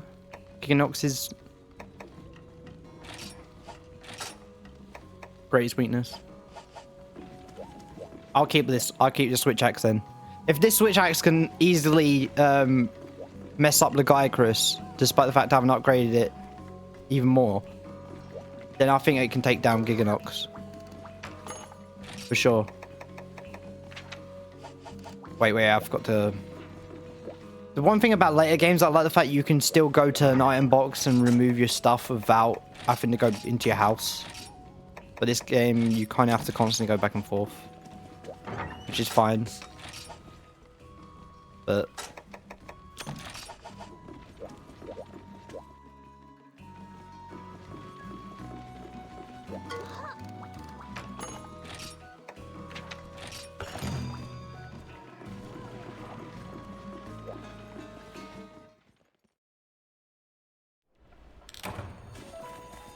I didn't eat.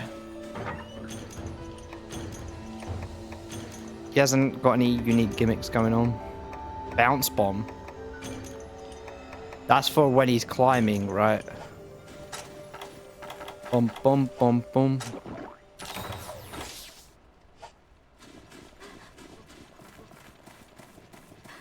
I don't think you really need to use that. You don't have to. I don't think it's necessary to beat him. Obviously it isn't, but...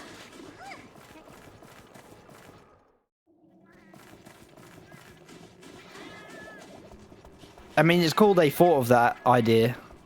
Ugh.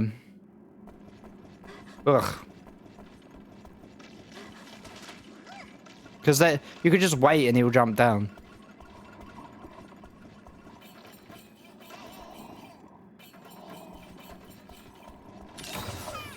Also, bounce bombs don't really do that much damage, do they?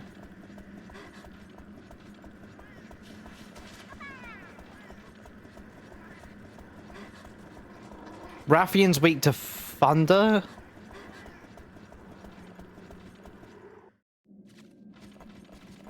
Rathian's weak to thunder. I got the chainsword longsword, so I'm good with that. Oh, he's here. Look at him. I hate how meaty it is underneath his wings.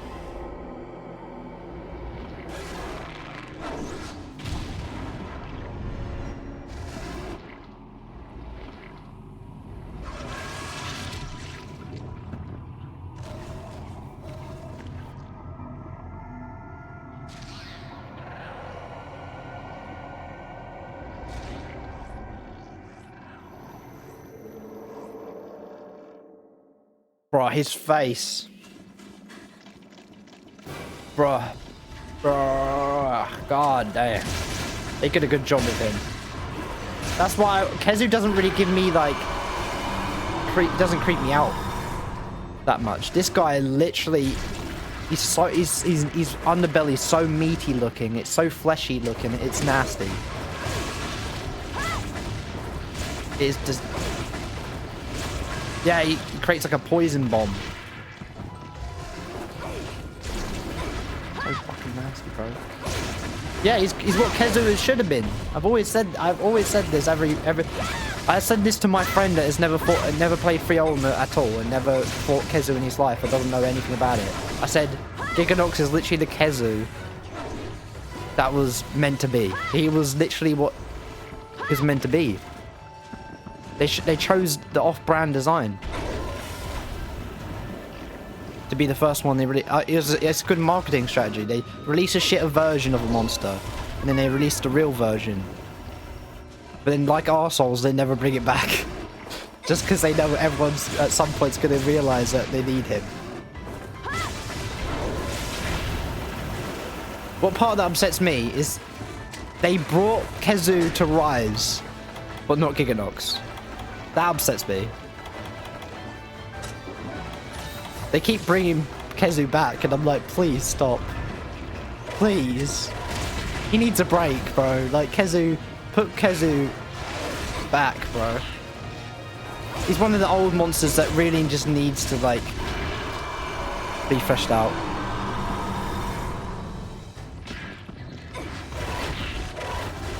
Almudron is cool, but why Magma Almudron when you could have put Agnactor, a monster that everyone loves more? That everyone wants to come back. And they kind of teased it would come back, but with the baby versions. But then they never did it. I just feel like that's like a hate crime right there. I feel like Capcom secretly just like trolling people.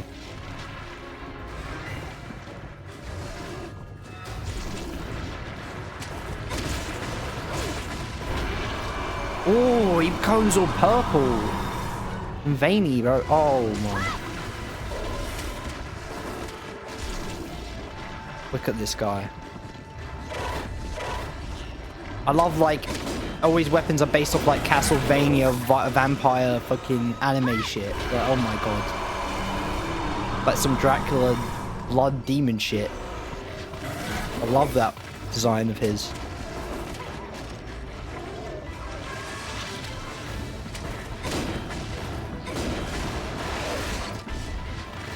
Right, he hardens up.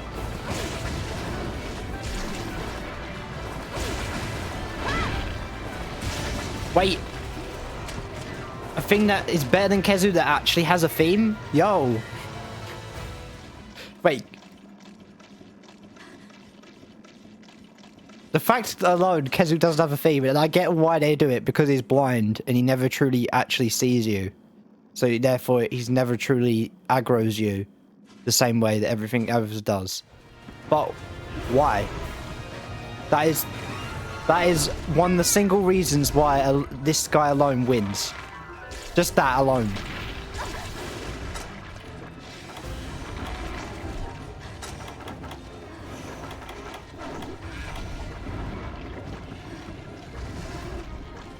But there's so many monsters where themes do make fights. Or like make it that much more intense. Or like add so much layers even further on top of the greatness that the monster is. Because it tells a story, man, as you're fighting it. I don't know how to put it. And this theme alone is just like incredible.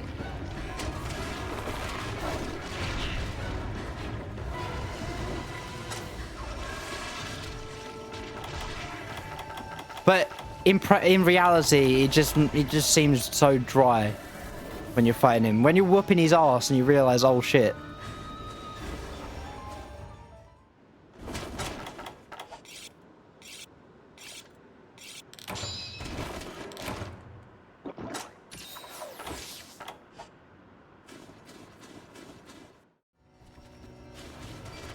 Is what you get if someone decides to fist someone without lube.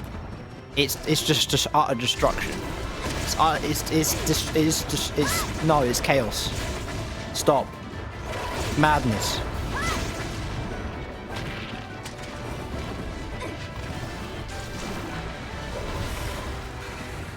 You are insane. You're crazy. This ain't gonna work, bro.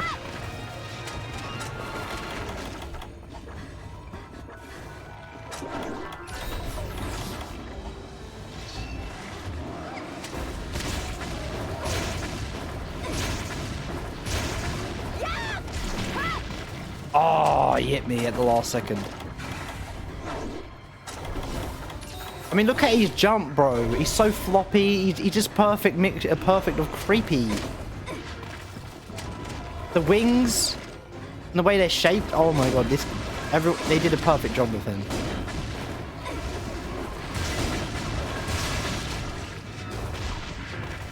This is menacing and creepy. Yeah, it's just nasty. In a good way. Like if you want a creature that just look at his feet. Look at his oh.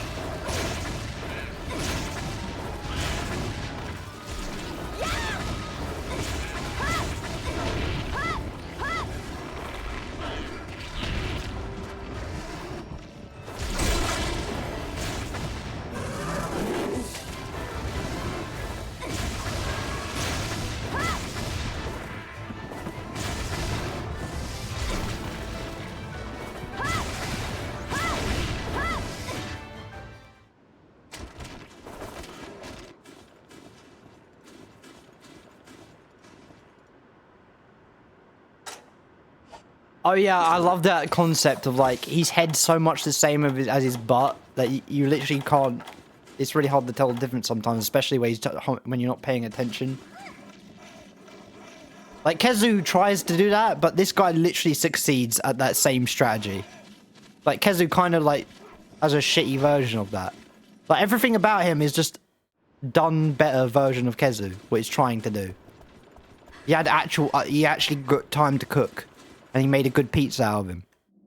Because you actually took the time to let him fucking be properly made.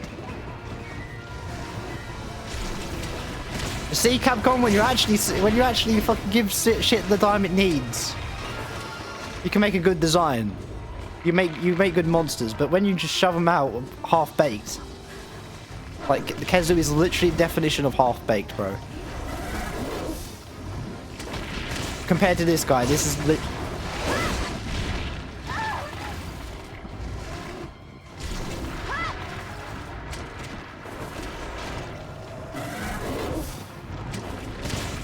there's any Kezu lovers in chat, fuck you.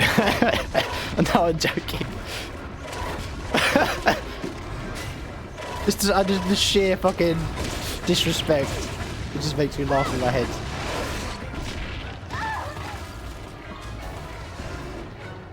Whoever signed the petition that it should be in Rise. You need to be fined, bro. You need to be fined for that. That's criminal. Criminal acts.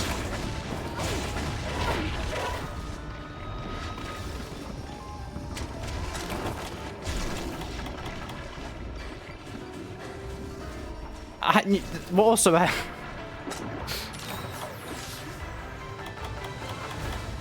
Literally, this guy. They both they love to be in both frozen areas, but this guy is actually fucking well made and cooked. But the other guy is literally just frozen doo-doo. Imagine frozen pineapple pizza, but like frozen, they're getting the worst pizza idea.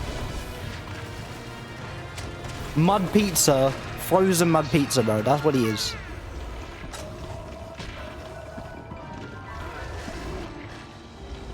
The only good thing about Kezu is some of his designs is actually weapon designs is good. But that doesn't tell me much, because if your weapon design's got more time than the monster did, that's when you know it's fucked. To be honest, I don't mind pineapple pizza. It's really hard to really mess up a pizza when it comes to toppings. Unless you're like an animal. You have to really try to mess up a pizza. Toppings. In my opinion, you have to really go for the crazy shit. But even fish on pizza, for people that like fish, is like objectively okay. But if you don't like fish, then it's like okay, then it makes complete sense why you wouldn't want that.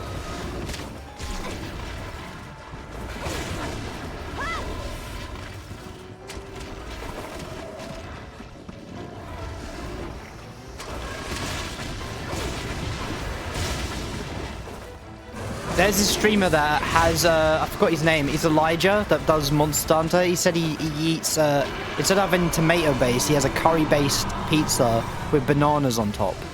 And he literally says banana pizza is really good and you should try it.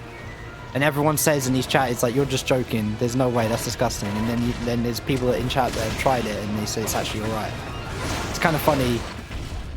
People that diss it would not try it, and then there's people that try it and then they're like, yeah, he's actually talking facts.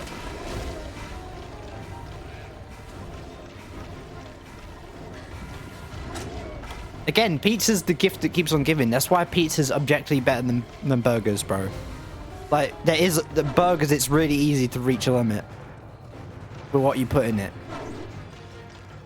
With pizza, it's like you can go, it's really hard to fuck up a pizza. It's just, if you mess up a pizza, it's because you didn't cook it properly, not because of the toppings. Or you put something that shouldn't even be eaten in the first place on pizza. Like, it's not even edible. Like, you put fucking Play-Doh on a pizza.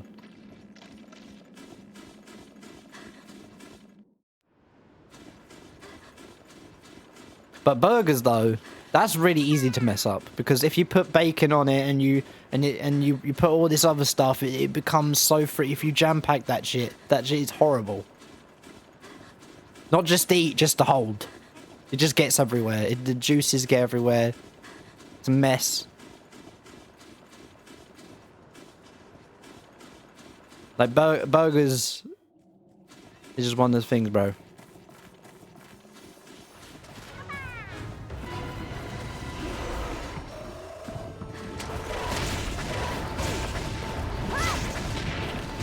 To be honest, the lettuce, like the veggies and the bun sell the burger, and the meat is just like secondary to the point that it just balances it out. It corrects. It just makes it everything just evened out.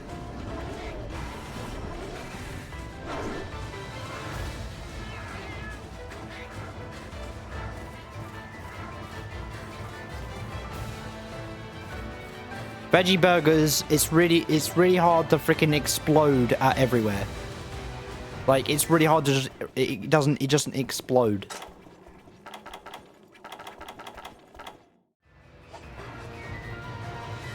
When you get too much meat, like in Subway, subs are fine when it starts pouring out, because it's like Subway, fine.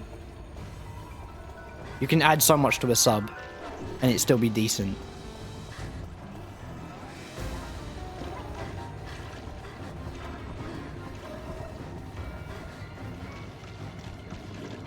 But pizza, you can have it in so many different ways. You can have it like thin crust, deep crust. You can have it even like inside out, you know, where it's more like a...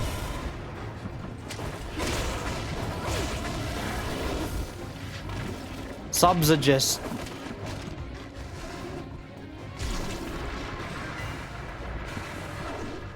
I mean, technically a burger is just a sandwich, right? And subs are just a long sandwich, so...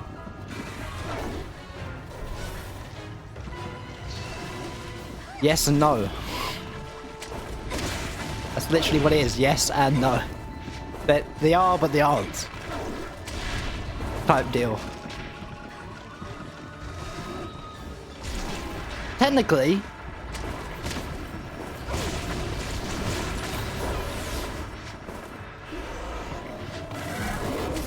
When it comes to bread, anything in bread, it's really hard to really discern what drives the limit and what really, like... Everything's a sandwich, but there's a subcategory of sandwiches that are like burger sandwich, hot dog sandwich.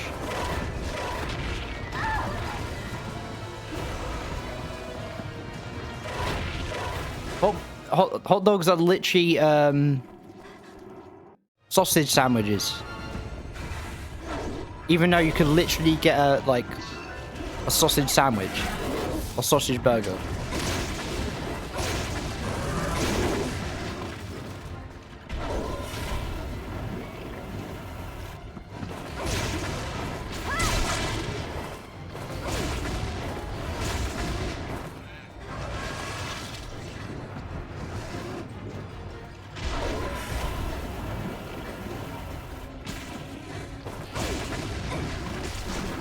Now that's the tricky question. Calzones are kind of like a meat pancake, right? A veggie / meat pancake.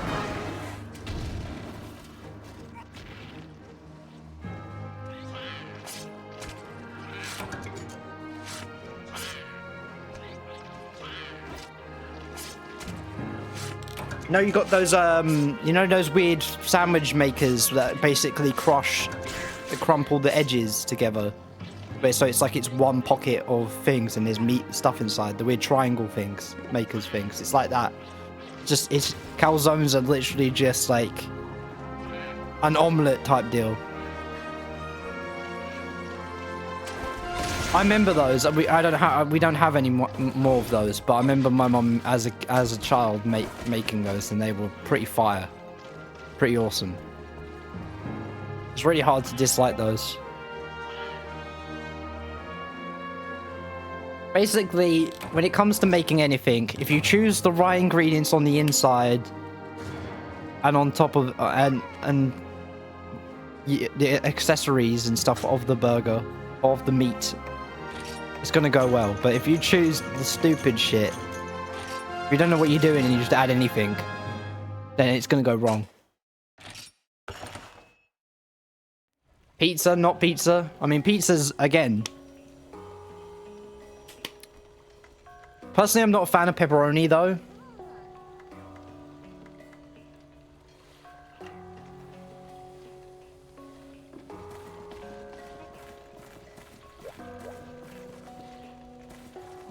I mean, frying is really good in terms of tasty flavors, bro. There's so much you can fry that makes so good. It's not healthy for you, but I never had a calzone because I'm from the UK and we don't have that here, but that doesn't make me... I'm not upset about that because I have pizzas, so it's almost the same thing, but not the same thing. I do like veggie pizzas. That's kind of like... Yeah, that's very sad. Yeah, we have kebabs, which is kind of like that. You have like the... it's not, but it's... You have fish and chips. Like, you have the weird battered fish chops that are all around everywhere in the UK. Like cod and... They don't taste like fish at all. Like, it's not fishy at all, so it's more like very, like... mild. Very soft and tender, and... It's not good for you, but... It's nice.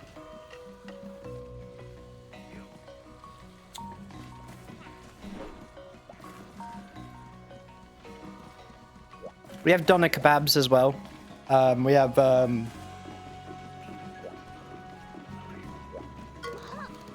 that stuff is good, but it's like it's not. It's one of those things you have to have once a week or something. Like if you have that every day, I feel like you would.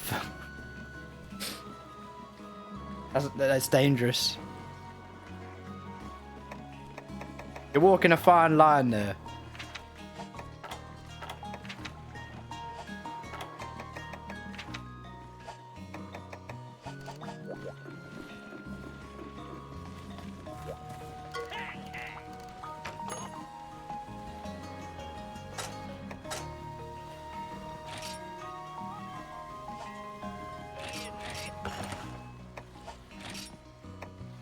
Avenger Blade or...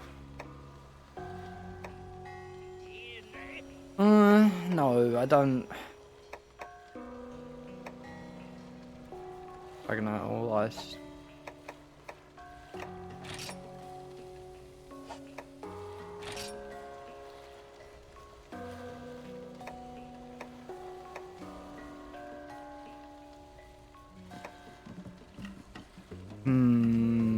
Baggy hide would be nice. Would be nice.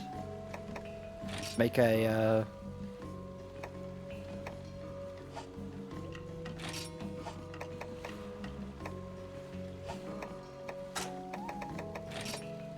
Oh, we can make the Shadow Saber.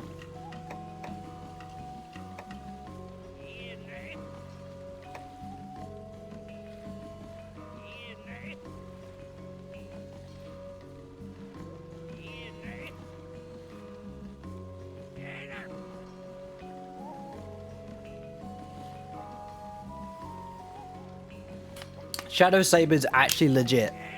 Shadow Saber, bro. This guy's legit. But I want Icicle. I want Icicle Spike for this one because it is objectively it's better for damage. But this one, bro.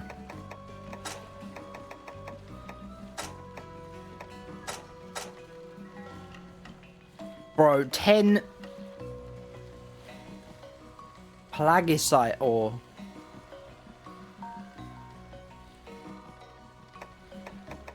And Monster Fluid.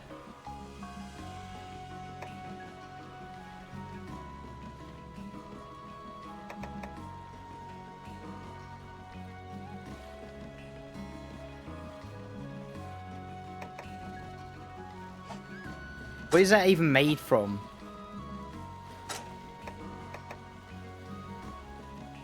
Assassin's Dagger.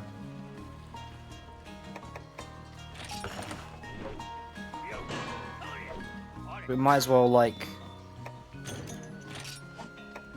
make it, upgrade to it, because it's cheaper that way.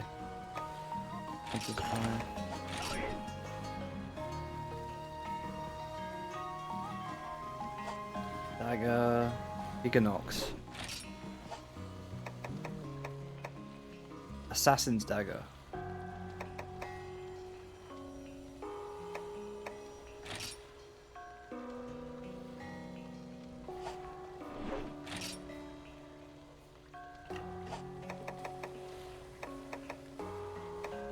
Isn't that the Iron Path, though?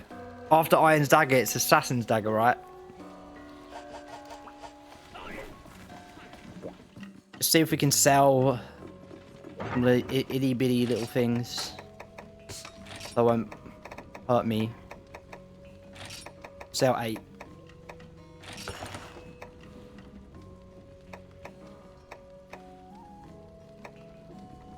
So many.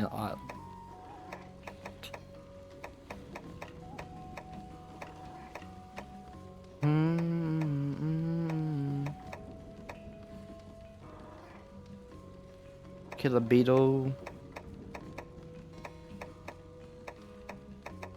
Large bone.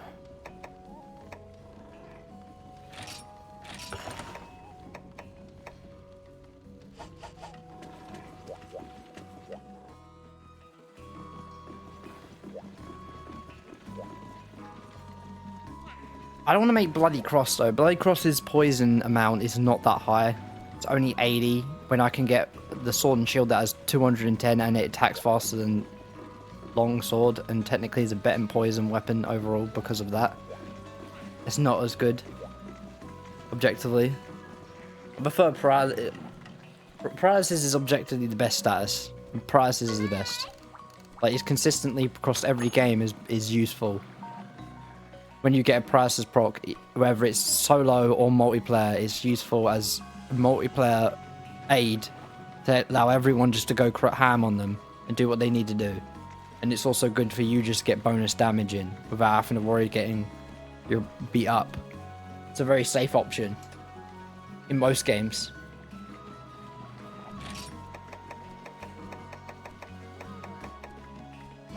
Unfortunately, there's no like mining.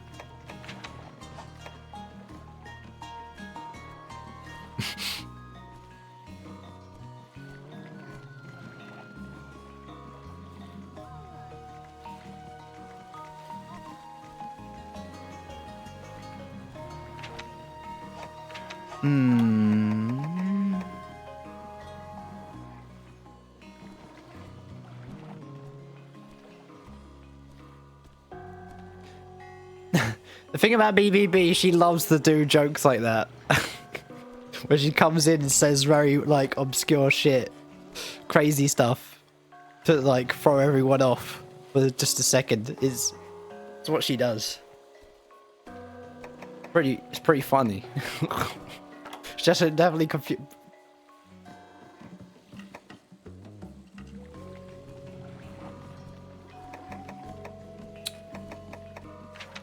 That means I have to go through flooded.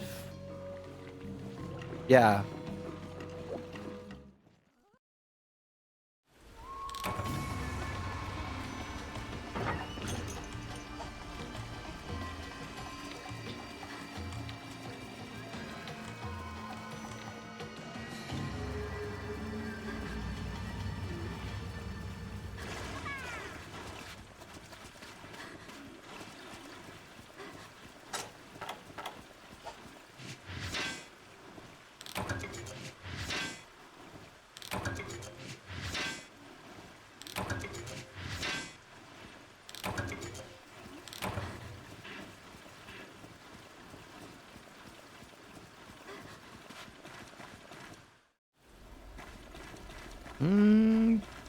Also 8. 8, 6, 5, and 3? No, 4.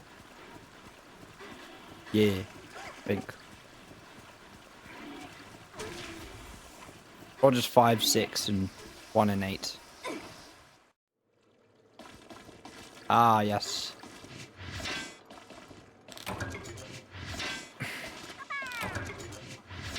My favorite experience.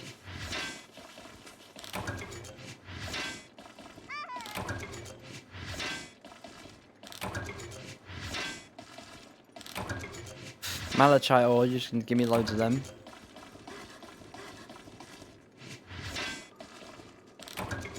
I like the fact they added underwater, underground type ores, like underwater ores, to really like flesh out the ores. I don't know, that's just cool.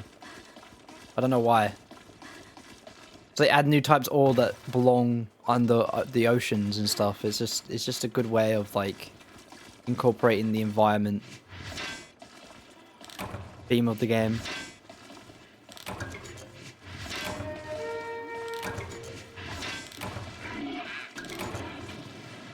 I definitely prefer this over Free Ultimate, but Free Ultimate's got the advantage of having Charge Blade and Insect Glaive, two whole new weapons that are both objectively really good and fun to play, but both equally.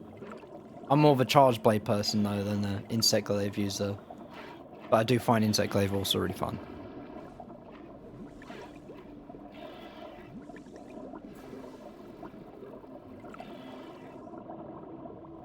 Now that sounds like Insect Glaive shit. The element aspect, like infusion, bug stuff. That sounds like. My brain just like, no. Levering Insect Glaive, no. I like Insect Glaive, but I don't like leveling it. That shit boring as hell. I don't like that crap. It's too much freaking like customization. It's like, just make it simple, please. I like the weapon.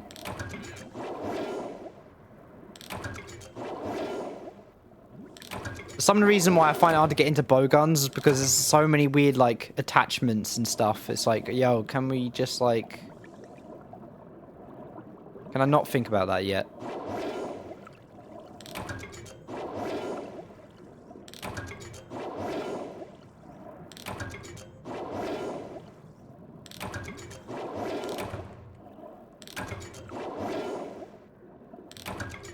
Finally.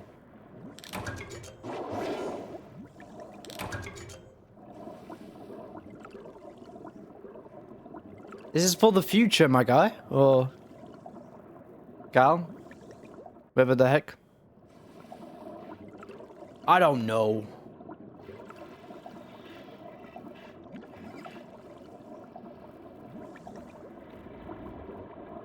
All I know is I love streaming this game.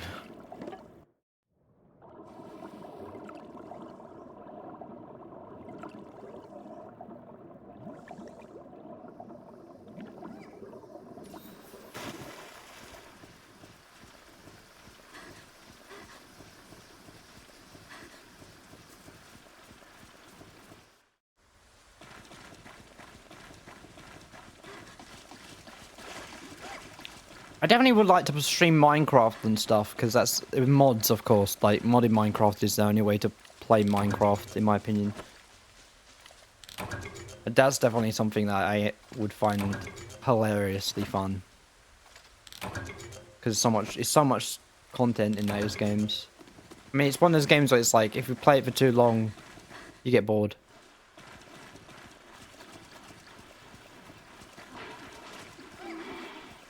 And it also makes it funnier because I'm not really a Minecraft sort of person.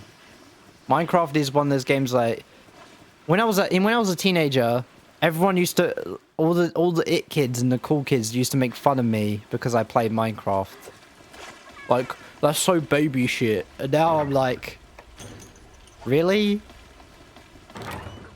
Because everyone and their mums plays Minecraft, bro. If you don't play Minecraft, you're objecting yourself to a lesser existence. Doing so.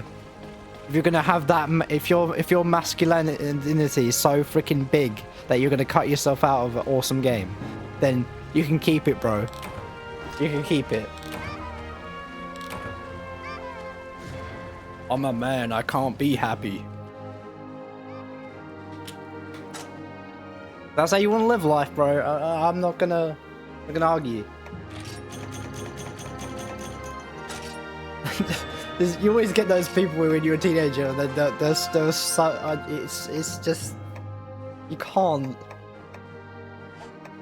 I can't even wrap my brain around it to try and think of how they got to that conclusion of of their choices.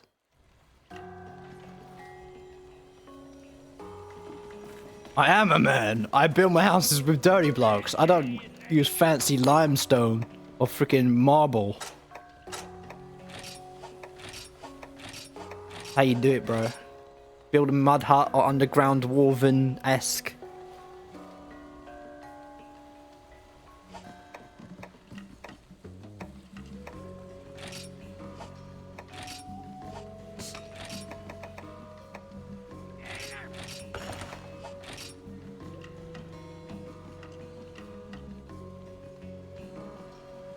Coloured cement. Oh damn, we got enough. Oh chat, that's I like a chat. Pretty acorn mass made of. Ooh.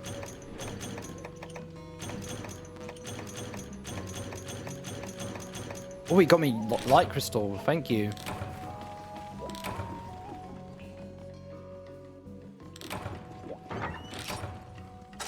Blocks.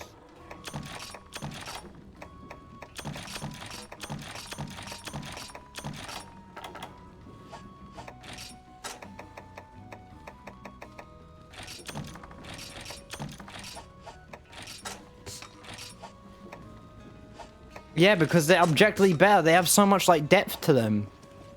They have they have like customizable masks that you get to make. But the armor on the palamutes, but the armor on the cats. Bro, like you ain't living until you decked out your Char-Char, bro. With those awesome, you know, masks, bro, the badass masks. Look at him.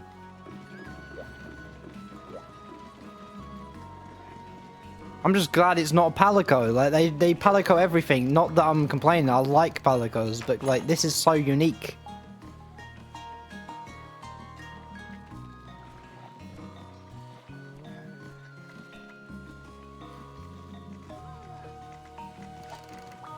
But in this game, the masks add personality. It's their thing in lore, and it works so well. It just works. It's their thing.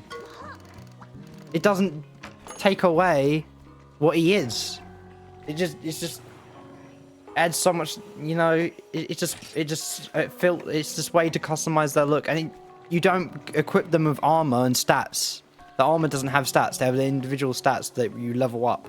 So it's like it doesn't feel like it takes away as well just because you change their mask. I just feel like.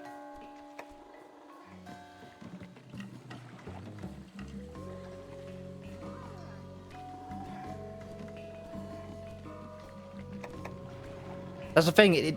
It's some of their masks aren't even that practical. They're just freaking goofy for the sake of being goofy, and it adds personality to these little guys. You gotta have good stats for your Palico and your Palamute, or else you ain't gonna do good speed runs. The speed run strats. You need a Palamute to run real fast up walls.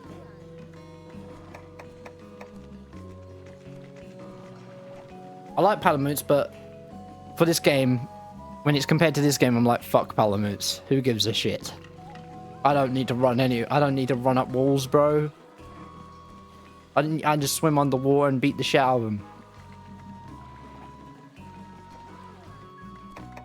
There ain't no running on my dog. I don't need to ride nothing to be good.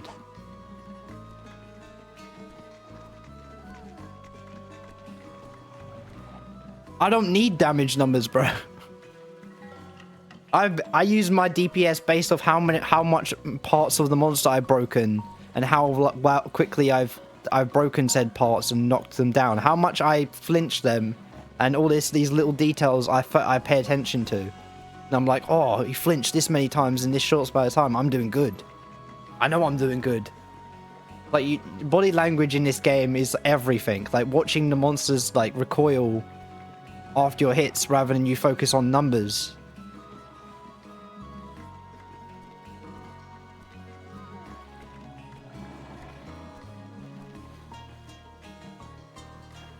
I know when they're getting fucked up when it literally like 10 seconds in after I've only been hitting them 4 times, then it already flinched or parts already started to break, and I'm like, holy crap, I'm doing good. We're doing good, boys. And it makes you feel good to see them recoil in fear. Like, holy crap. It sounds fucked up on paper, but in this game, it's like, yes. We're bullying him.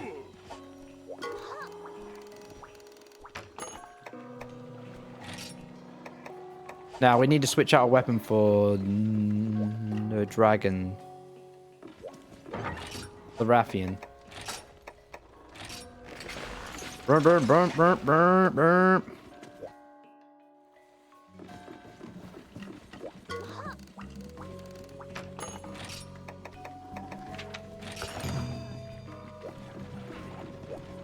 We're gonna eat on this one.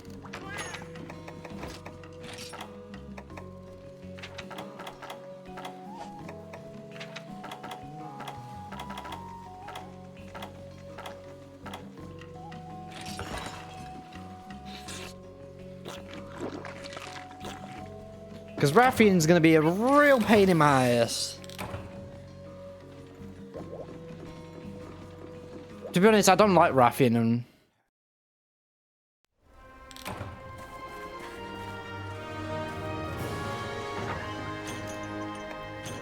Yeah, Raffian in this game arguably looks the best.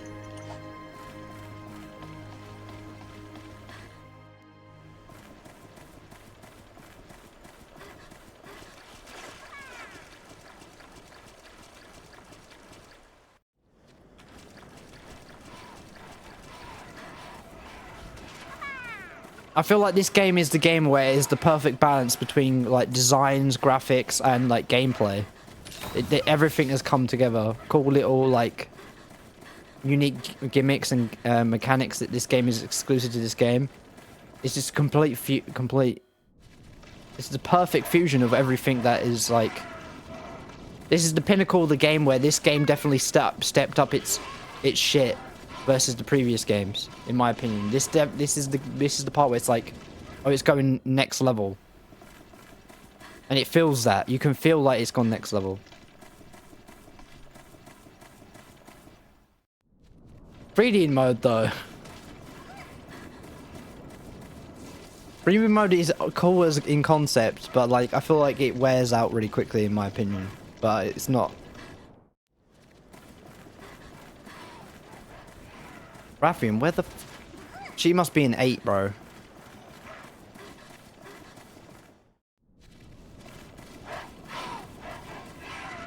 Free.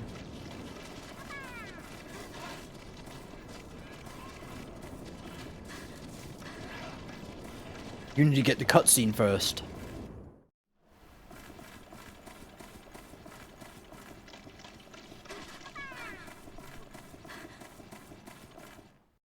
Ah. And also Sedeus is so cool. Sedeus's armor is so cool. Sedeus's weapons are so cool. Sedeus is Goldbeard Sedeus is so cool. Oh my god, I just love the flat like. Yeah, she looks so good. I like the colors. She looks so earthy. She looks so, you know, green.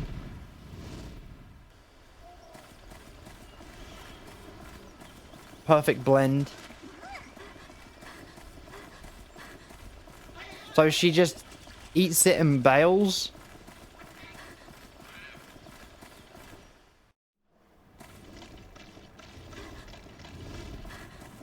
What the heck? The heck?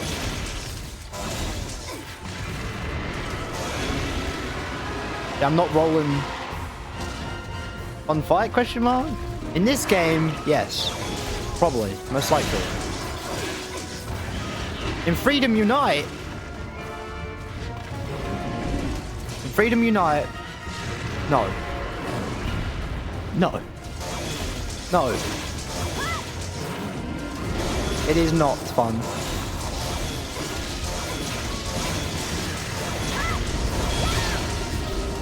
In Freedom Unite, Rathalos and Raffian's hitboxes being janky makes them 10 times more annoying with the same shit they do. In every fight, in every game. And that objectively just makes it a worse fight. If it's clunky like that. Not that it's a problem. I'm willing to part with it, because Freedom Unite is objectively a really good game. For its time. But oh my god.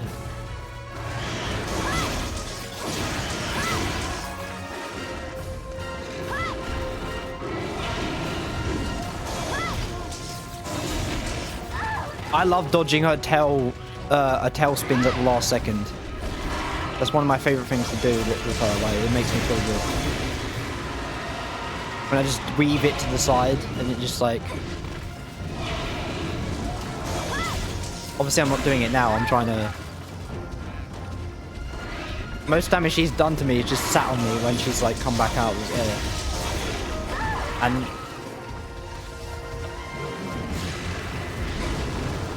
Wow, smart as hell. He was actually genius for a second.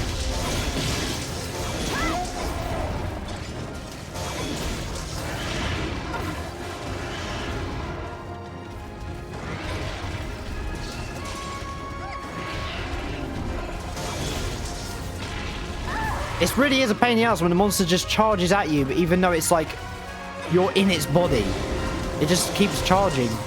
It keeps running. It's literally, it makes me want to scream though. I hate that shit. It makes no sense. Like, if I'm in your face, why don't you just bite me, or like claw at me, or like, why you have to like sprint across the whole map to the other side when I'm right in front of you? Like, what the heck?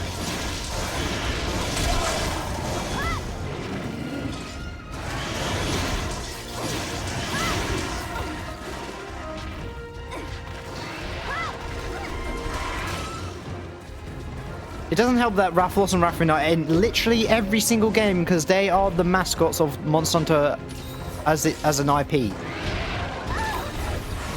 And it's... You get so oversaturated with them because normally in most games there's 3 different variants. There's the freaking Azure and Silver in every game. So you have... It's just...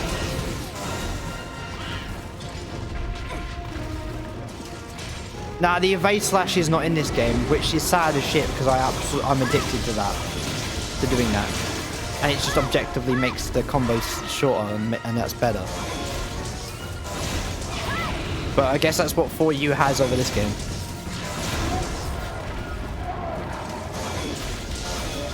It doesn't upset me. The evade slash in this game, the wide one, is objectively better than it was in the Freedom Unite. Like, they definitely updated the iframes on it and made it easier to dodge stuff with it. And it made it, you can do the weird wide slashes to the side. So you jump to the side instead of just like back. So I do like that. There's many things I've dodged using that. You can sweep to the side, like if you put it to the side, you can do back. But also you can, it's hard to do. I think it's mid combo. Yeah, like that. So you sweep to the side. You just sweep to the side. You can just sweep to the other side. You can sweep it like that, or sweep it like that. So you don't just go back. Like in Freedom Unite, you can only go back with that swing. So you can change the direction of it in this game, which adds some like evasion options with that attack. So it's like an attack and an evade in one. Not good, but it definitely, I've dodged things with it. So it definitely works in tight if they're very short attacks.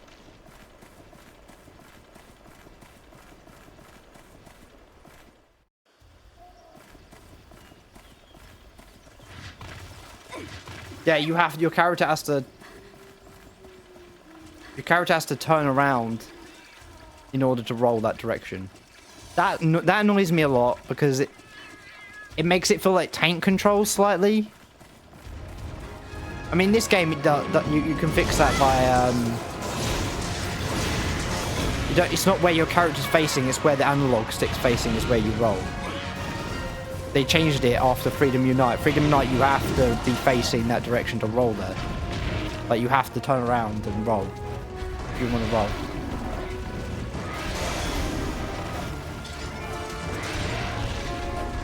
I don't know if this game's omnidirectional dodging.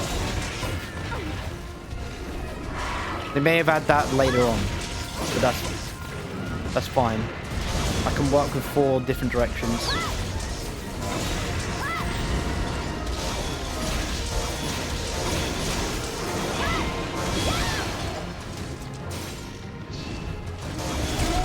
Yeah.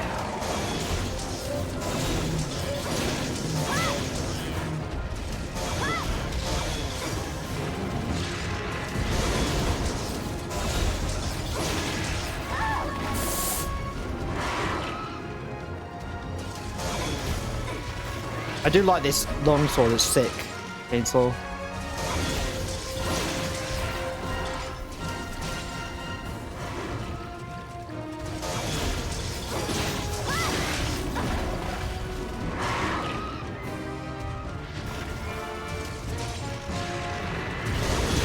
Obviously, you know my feelings about Rise, and Rise gives you too much options to escape shit.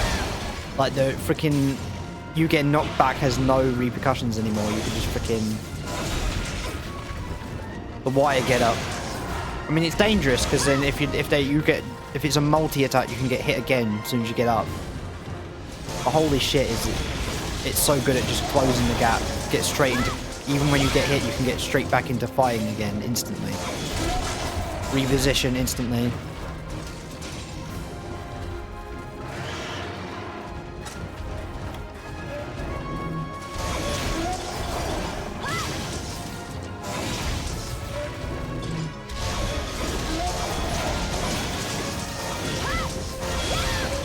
To be honest, you feel like Superman when you're playing Rise. Even when you're shit with the weapon, you feel like a badass. When you barely know what's going on. Like, you don't even know what you're fucking doing. Even when you choose a weapon you never played before, you start using it and you just feel like a badass because of the crazy shit you're doing. And that's not how the game's supposed to be. Because in Freedom Unite, if I didn't know what I was doing, I was getting destroyed. I was getting one shot. If I was getting thrown around like a ragdoll. If I didn't know what was going on, how to use my weapon properly, and I was making errors, you're gonna get slapped.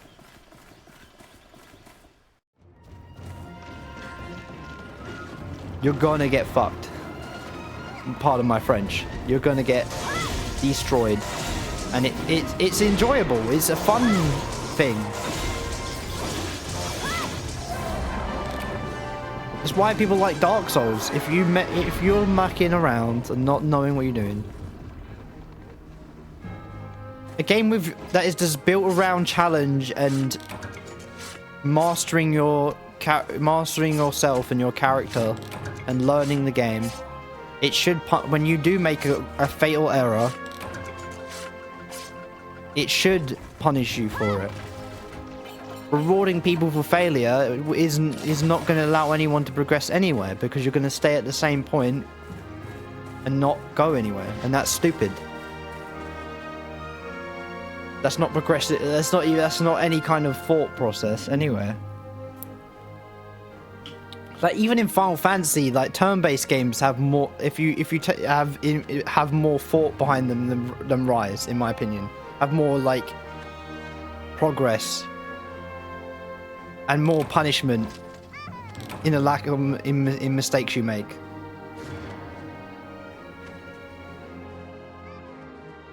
And that's weird, because you think an action game where it's all constant motion 24/7, you should need to be punished very quickly and constantly need to be completely attuned, always focused. Where turn-based games, you could just leave it on your turn and then come back, get a BLT, bro, and come back.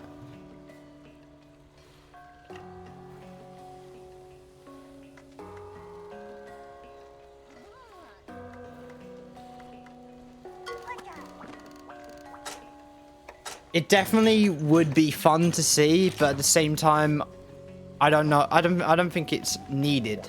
I don't think that's what's needed to make the games better. I just think they need to stop with this crazy like anime shit. Even though this game's always been like anime-fied. Stop with the Virgil fucking shit. Stop with the counter shit. Like make weapon have a unique role that is exclusive to it and it doesn't go against the boundaries. Don't stop rubbing shoulders with other weapons, and then everything will feel good. It's okay for weapons to lack in areas where other weapons make up, because that's the point. That's the point this game had from the very beginning. It's always meant to be like that. Lances suck at just general, like, movement. They have decent evasion close up, but they suck with range attacks. They suck with sleep. They suck with, you know, getting tripped by other players.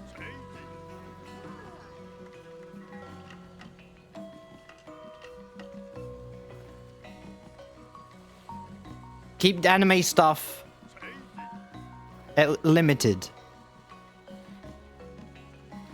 Generations Ultimate did countering better than Rise did. Objectively, it was like it was a cooldown counter. Then there's also the the Valor stance counter, like with the longsword, that just was better. Is more better done. Even Well did countering better, because it felt like the counter in Weld for longsword felt like it was built into the concept of what the mechanic of the meter and building up meter was about. It's like not a counter that's built of doing tons of damage and shutting off the monster's damage to you. It was more built of optimizing your meter and building up faster in order to dish out heavy damage through the DPS mechanic of using the meter to do lots of damage. It felt like an extension of the of the combo system and the DPS that it was about in Weld. Where, like, Rise, who gives a shit about DPS when you can counter everything? And then you can worry about DPS after you've done countering it.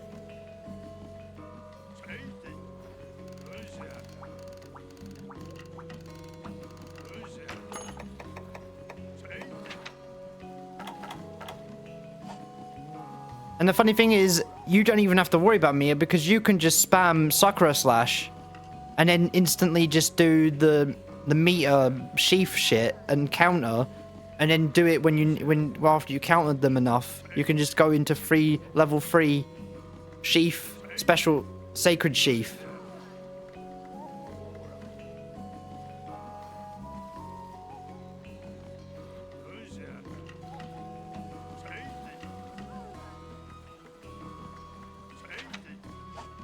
Wait, kicking in that game does that much damage? Are you serious?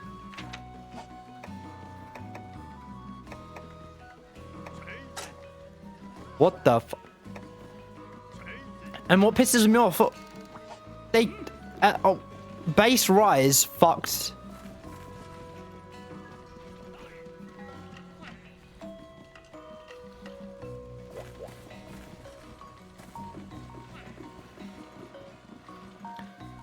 Base Rise messed up. Base Rise messed up Gunlance. Gunlance got destroyed by Rise. Constantly shat on. They turned off the one thing that made the Gunlance good, and that was scaling with the bullets. They turned off the scaling with the bullets that all other Monster Hunters did, and then instantly your shell damage was nothing. The one mechanic that made that thing unique, and they turned it off. That is also factually true. They made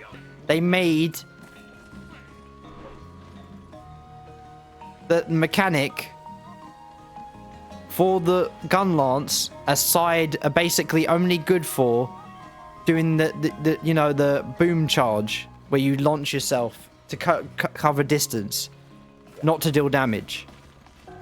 When every other game had the intelligence, understanding that that's their main thing. Don't mess with it. Don't touch it.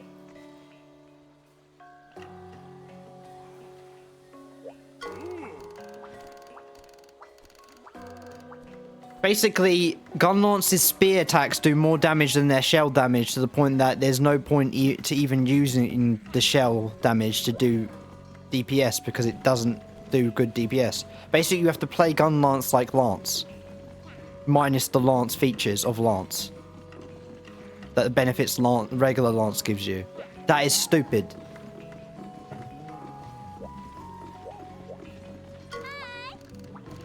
That's why I hate. Don't nerf a weapon.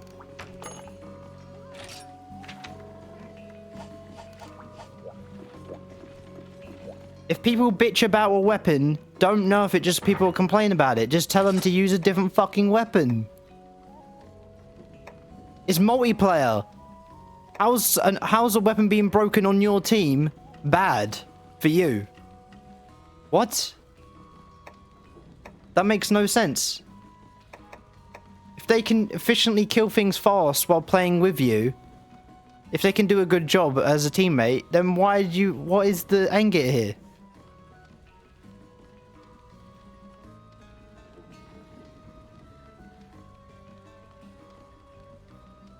The only thing about World I don't like is the design. Most of the designs are shit. The slacked on designs is garbage. That's the one thing. If they just changed that, Rise would have been a perfect game. If they made every design unique.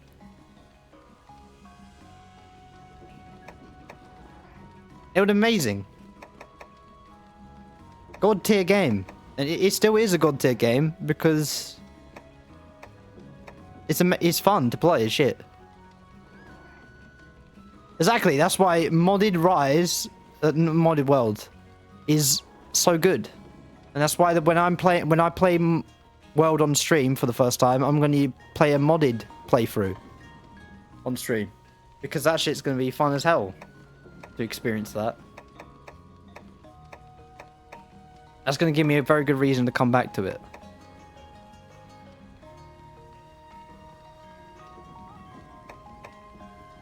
That is my plan. Also, oh yeah, we're going to use this one.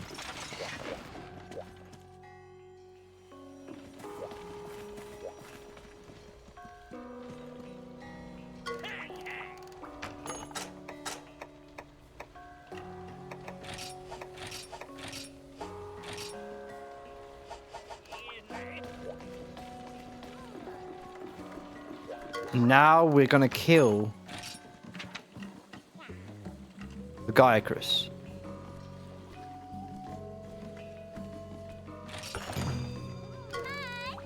I won't be playing World anytime soon, so don't send me it yet. But there will come a time where I definitely will need. But they'll be called links. Will definitely do wonders.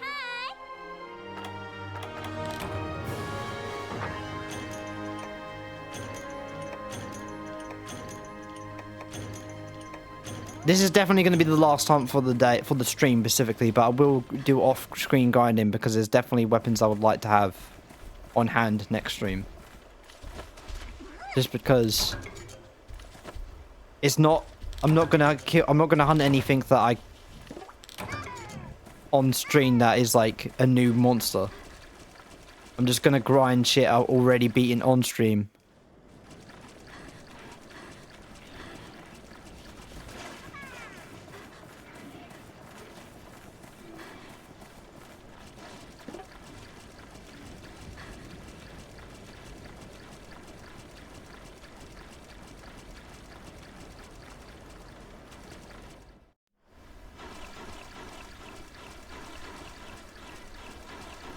Wait, where?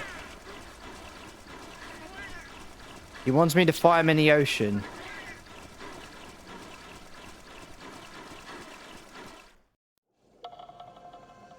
He gets the cutscene again? Oh my god, they gave him 3 cutscenes. Just for this boy. Oh my god, they love him.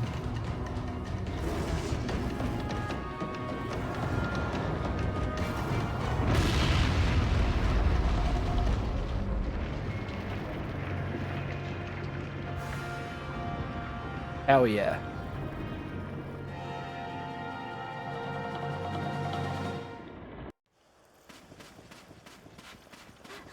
He literally just freaking destroyed that stone pillar for nothing, bro.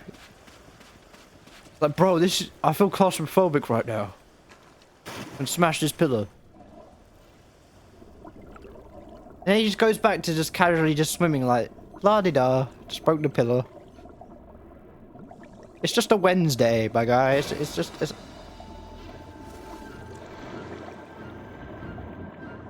That is relatable. Sometimes you're just like having such a bad day, you just have to smash a heavy stone pillar and then act like it never happened and then go on your day as if you're very happy.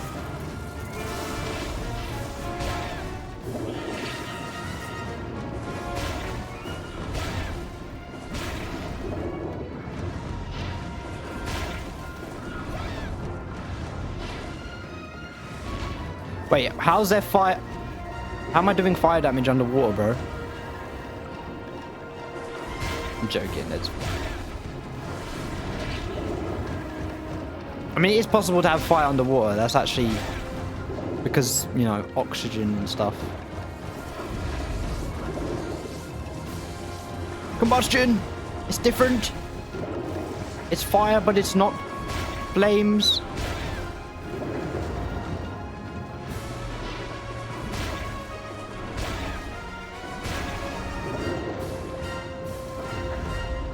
I'm Dark Souls in this shit. 3-hit combo, then run away.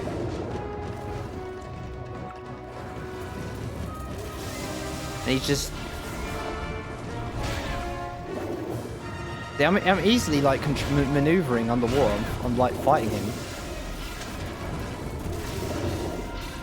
Yeah.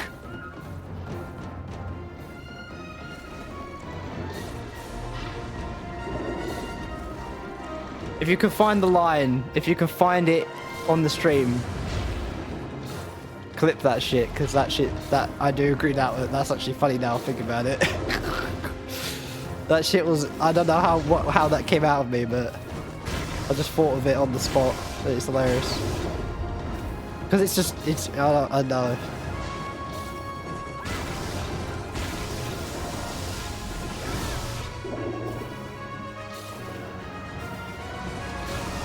It's just what people need, bro. Someone had to say it. Someone had to say about Rise. I was just the one that did it. I'm just the messenger, bro.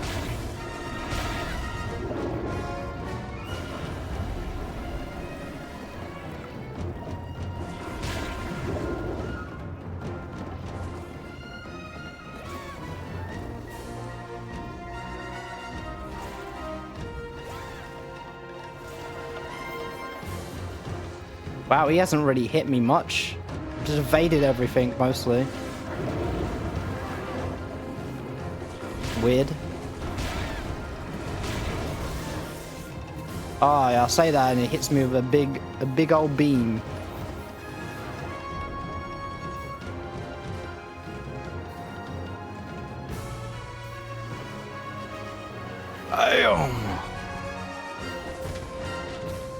I need to get away from him, bro. He's doing a lot right now. He's being a lot.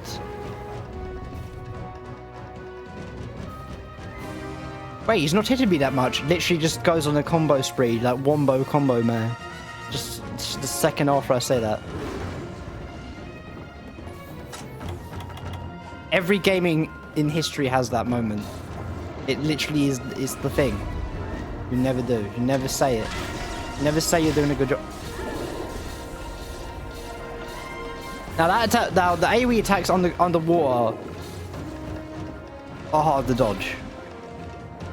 I will say that. That's why this guy is fucking menacing as shit.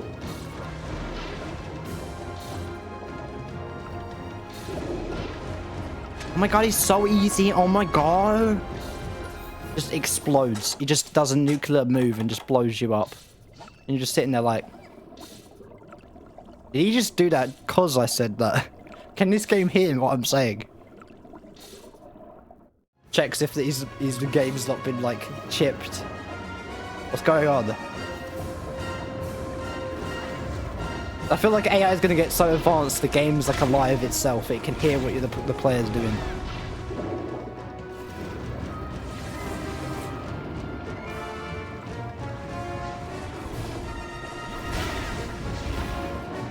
Bro, we need this.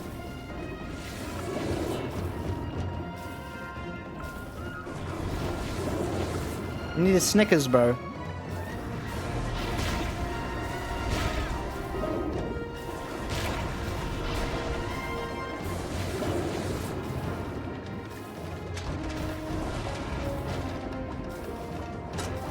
Yeah, you literally wreck him, and then he turns into freaking a mh3u.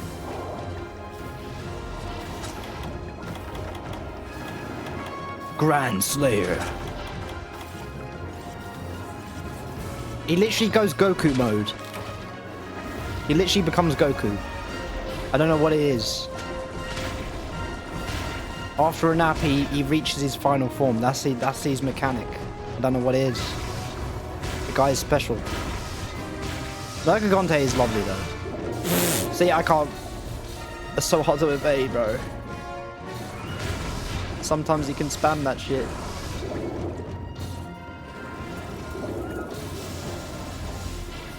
I like the fact they said to me, watch out for the electric attacks. They're very dangerous. They're very OP. Underwater they are. I think I've broken something. Oh no. I mean, he's not. Doesn't do that much.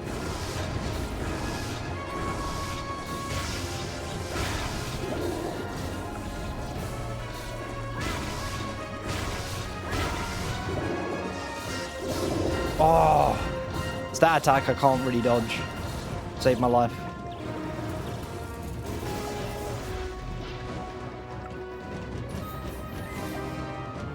Help! Help! I mean, I'm hurting him enough that he's leaving zones frequently. That makes me feel good. He's left the zone.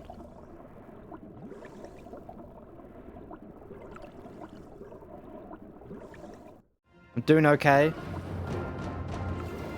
I mean, at the beginning, I kept wombo comboing him constantly without getting hit in the chest. Oh, he's leaving for land. This is my favorite part. When you hurt him enough and he leaves and he goes to land and you're like, you're in my domain now. I ain't falling for your shit. Are you where I am?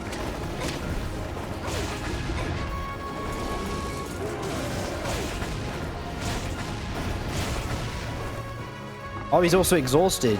Lovely.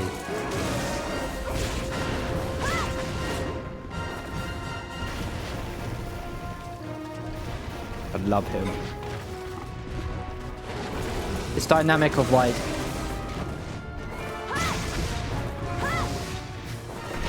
Ooh. Got caught by his hand, but it's okay. Oh, tail.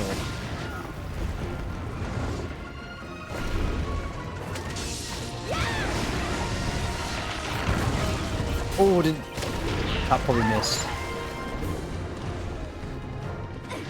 I feel like that's one attack you have to be very careful of.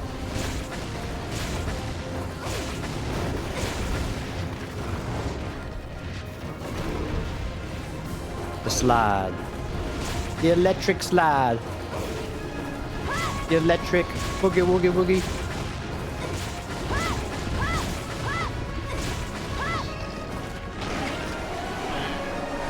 Damn.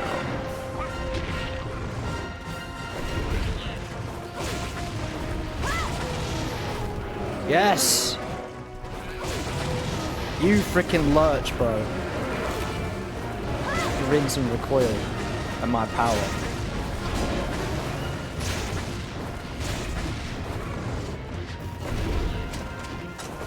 I just need to break that chest.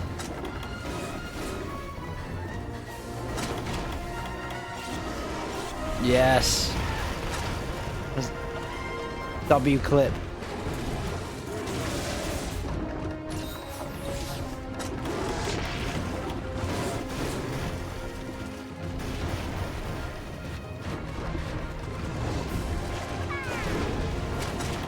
Yeah, is it my favorite Elder Dragon is Elatrion, which is weird as hell.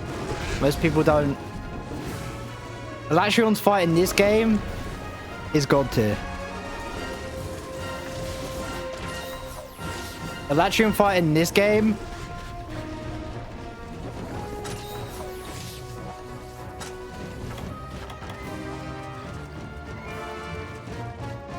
This game made me love Elatrion. This one. That much. Outside of 3U, they hoed him so bad. Why didn't they just give him his original... World, actually, World, I love him for the how overpowered, how really badass they made him. They made him like fucking so intimidating with that ability, that unique gimmick. He deserves it, man. He's way better than Fatalis. He's a Fatalis. In my opinion, he's what Fatalis should have been. He looks so fucking. He's like he's a black dragon, like him. He deserves the respect. He deserves every respect that he gets.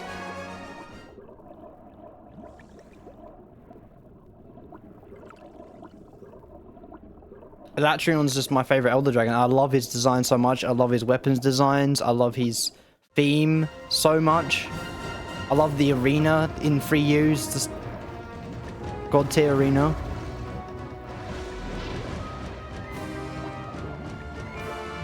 I love the strategy behind him. Like, you have to be very strategic to fight him and like understand, like, you know, he's just...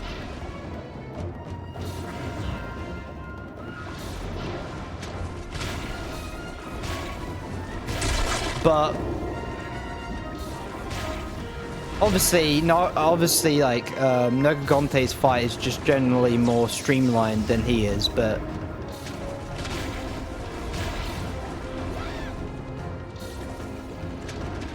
Elatrion just is special to me because I just he was the first time we have a team online that we worked together like as a unit, and we actually talked about strategies and plans of how to beat him, the most efficient way to grind him, and it was so fun to do that. It was the first time in Monster that I actually worked as like a efficient team with other players and actually created a strategy in it out with each other beforehand and actually worked it out. That team working alone made me love Elatrion, because that's an... And it was with strangers. I was like randos that actually I'm working with and actually talking about how to fight him in the best way possible, and we executed the strategy flawlessly, and it was so much fun to do. It felt like I was a part of a team doing something important. Like, I felt we all planned our roles to play, we assigned ourselves with, and we worked that shit out and did it. And it was the first time in Monster Hunter history where actually I felt like I was actually part of a real team, where even though they're strangers, I felt like we actually had negotiation and cooperation going on. And it was the best experience of my Monster Hunter experience ever.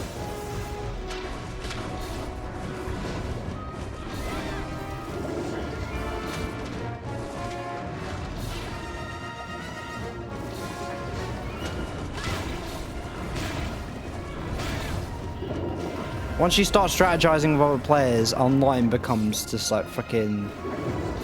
You become crazy good. You become crazy OP against monsters. And people forget that if you just literally talk to each other and actually create a strategy of how to take this specific monster down, you can figure something out that could be brokenly good, and that is all it is just teamwork. And it's crazy that this game that can work like that. If you just, you know.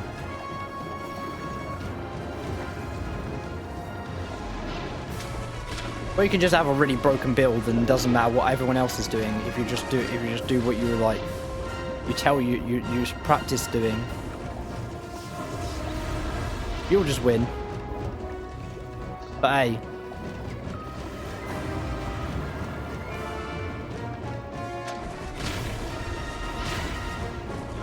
in my brain, that's fine and dandy if it's solo, but when it's other players, you've got to think about other people in mind. You have to, because then it's just like... I'm sorry, but Bowgun's been broken ever since its conception. Bowgun is the most broken item, broken Bowguns are the most broken weapons in the game. They always have been.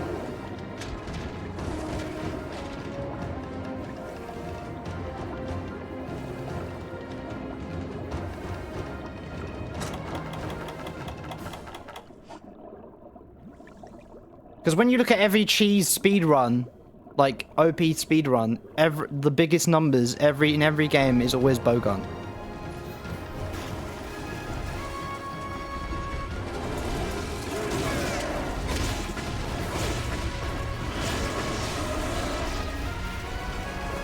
As someone that doesn't use it, I don't dislike it, because if they're part of my team, I'm like, yes, I have a bowgun guy in my team. They're really OP. I like that.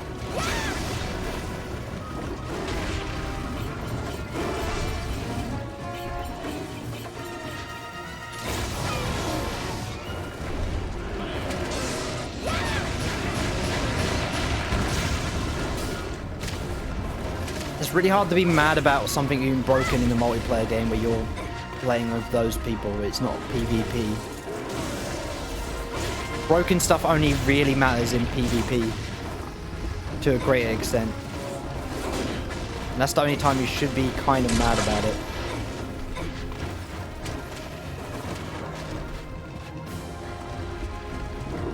Yeah. Sticky ammo. You also got piercing builds with the, what's I'm gonna call it, heavy bowgun. The Zenoga heavy bowgun.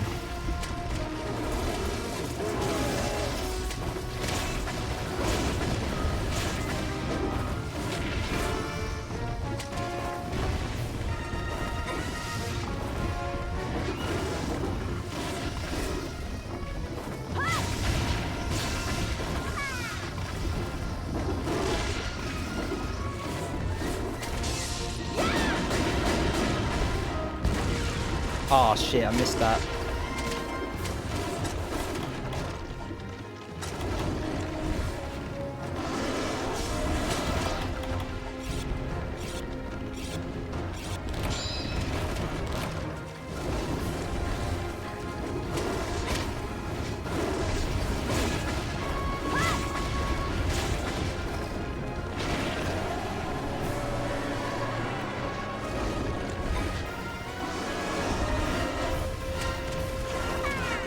There was this guy that says your first Monster Hunter is always going to be hardest, but I objectively say no to that, because Freedom Unite, when I'm comparing it to this early game, is so much more OP. Like, monsters hit so much harder in Freedom Unite that it's just crazy.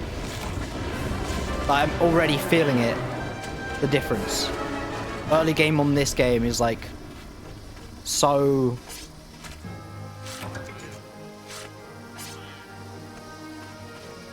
Yes, I killed my first Legiacrus after 9+ years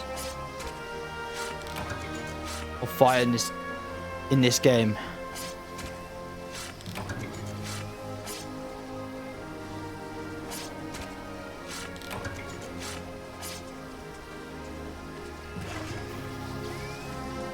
Glad I didn't break the horns, but cut off the tail. I did break the back, either so.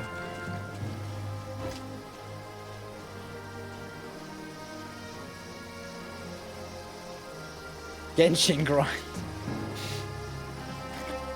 Well, good luck with that.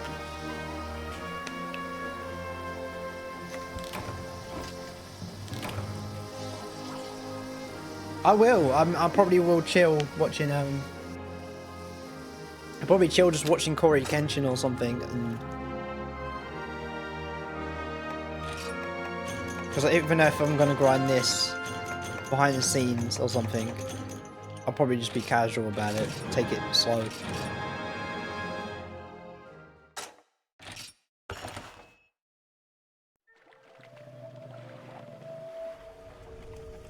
Oh.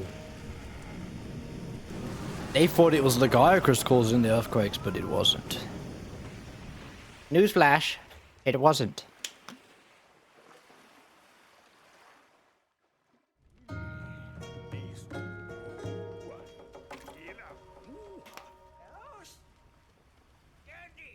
streaming so far has been surprisingly really fun, and the audiences and the people I've been talking to have been really chill for the whole time, for the most part. I haven't got a single person that was like being hateful or disrespectful in any way, which is crazy. When you think about what the internet's like, or like what I've heard people talk about what Twitch chat's like.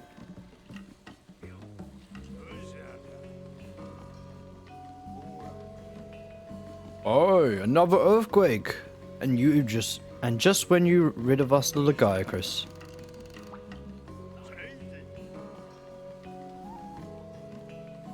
Yeah, that's what I love about Monster Hunter. It's also just the environment it sets up with like wholesomeness and stuff. Even in the game, it's like you might be murdering all these monsters, but here's a cute cat. Here's cute little guys. It's like it's not like Dark Souls where everything's like oppressive and depressive world you're in. It's like there's a lot of color and vibrance in this world, despite what you're doing and what's in it.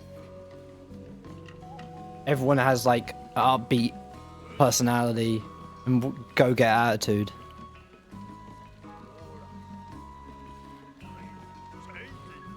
Yeah, I don't like judgmental.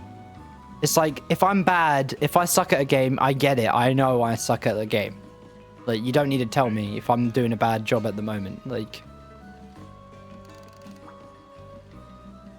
and when I say that, if they're being harsh, I mean, there's a difference between harsh and constructive criticism. But like, I understand that. But and I think people should should give their criticisms where it's due.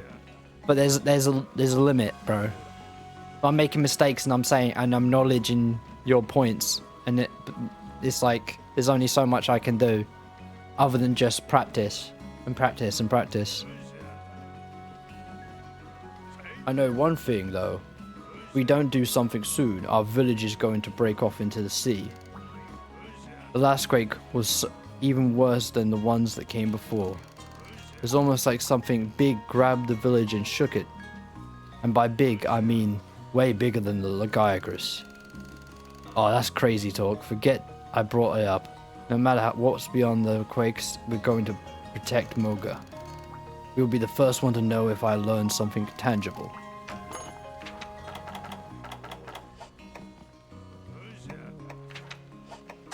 It's not even judgmental as a problem. Like, people have a right to be like, oh,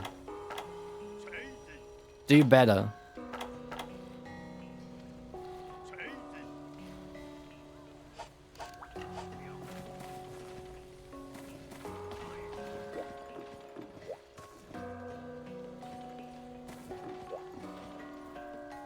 Like, you're crap. You're so bad at this game. It's just like cringe. It's so bad. It's so, oh, you need to stop even doing what you're doing. It's like, bro, like, people like that, I'm just like, you can watch other people. There is people that are gamers that are pros. You can watch them and ogle how great they are. You don't have to sit here belittling me all day.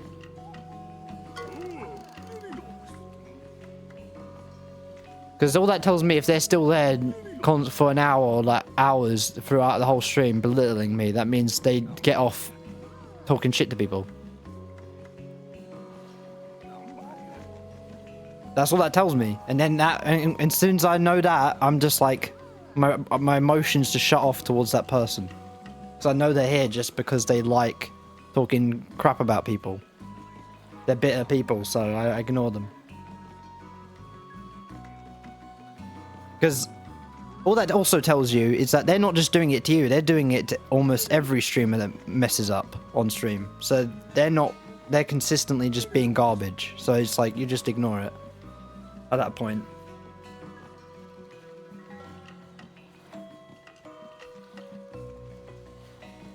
Be honest with me, kid. When you were hunting the Legiacris, did it escape? Ah. Are you sure you finished the job? They say you took it out. Alright, I believe you, but then, what in blazons it's causing these earthquakes? I guess I can't blame it on that Legiacris, can I? The last quake was severe to say the least. Another like it might be winding up sleeping with the fishes.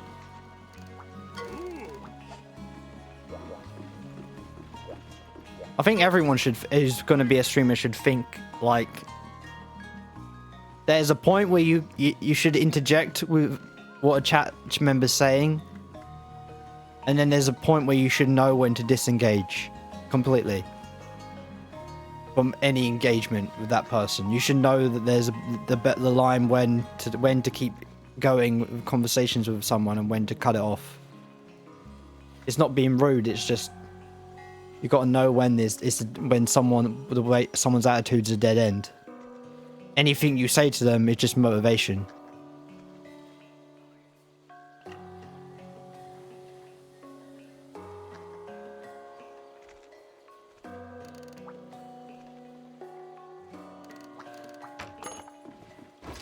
I'm just glad that I have not run in that issue.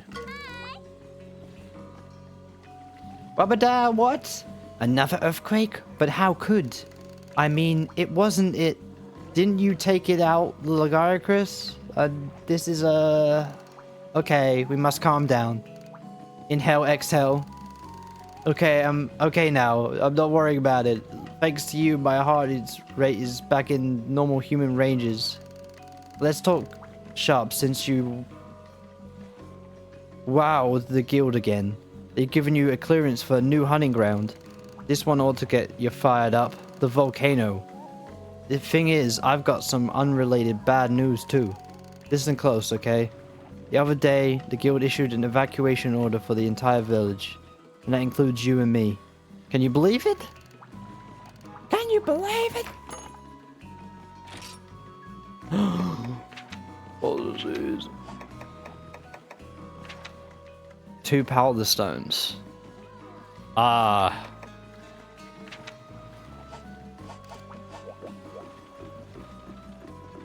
Well, chat.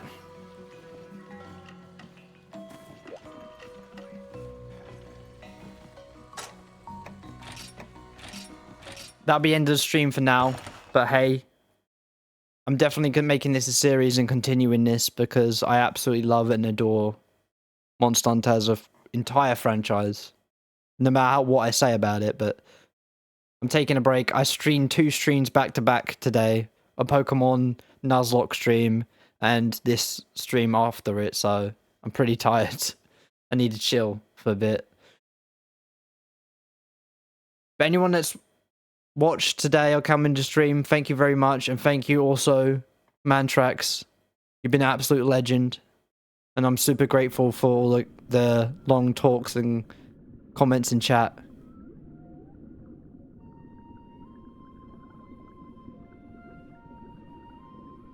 Peace out. Have a good one, guys.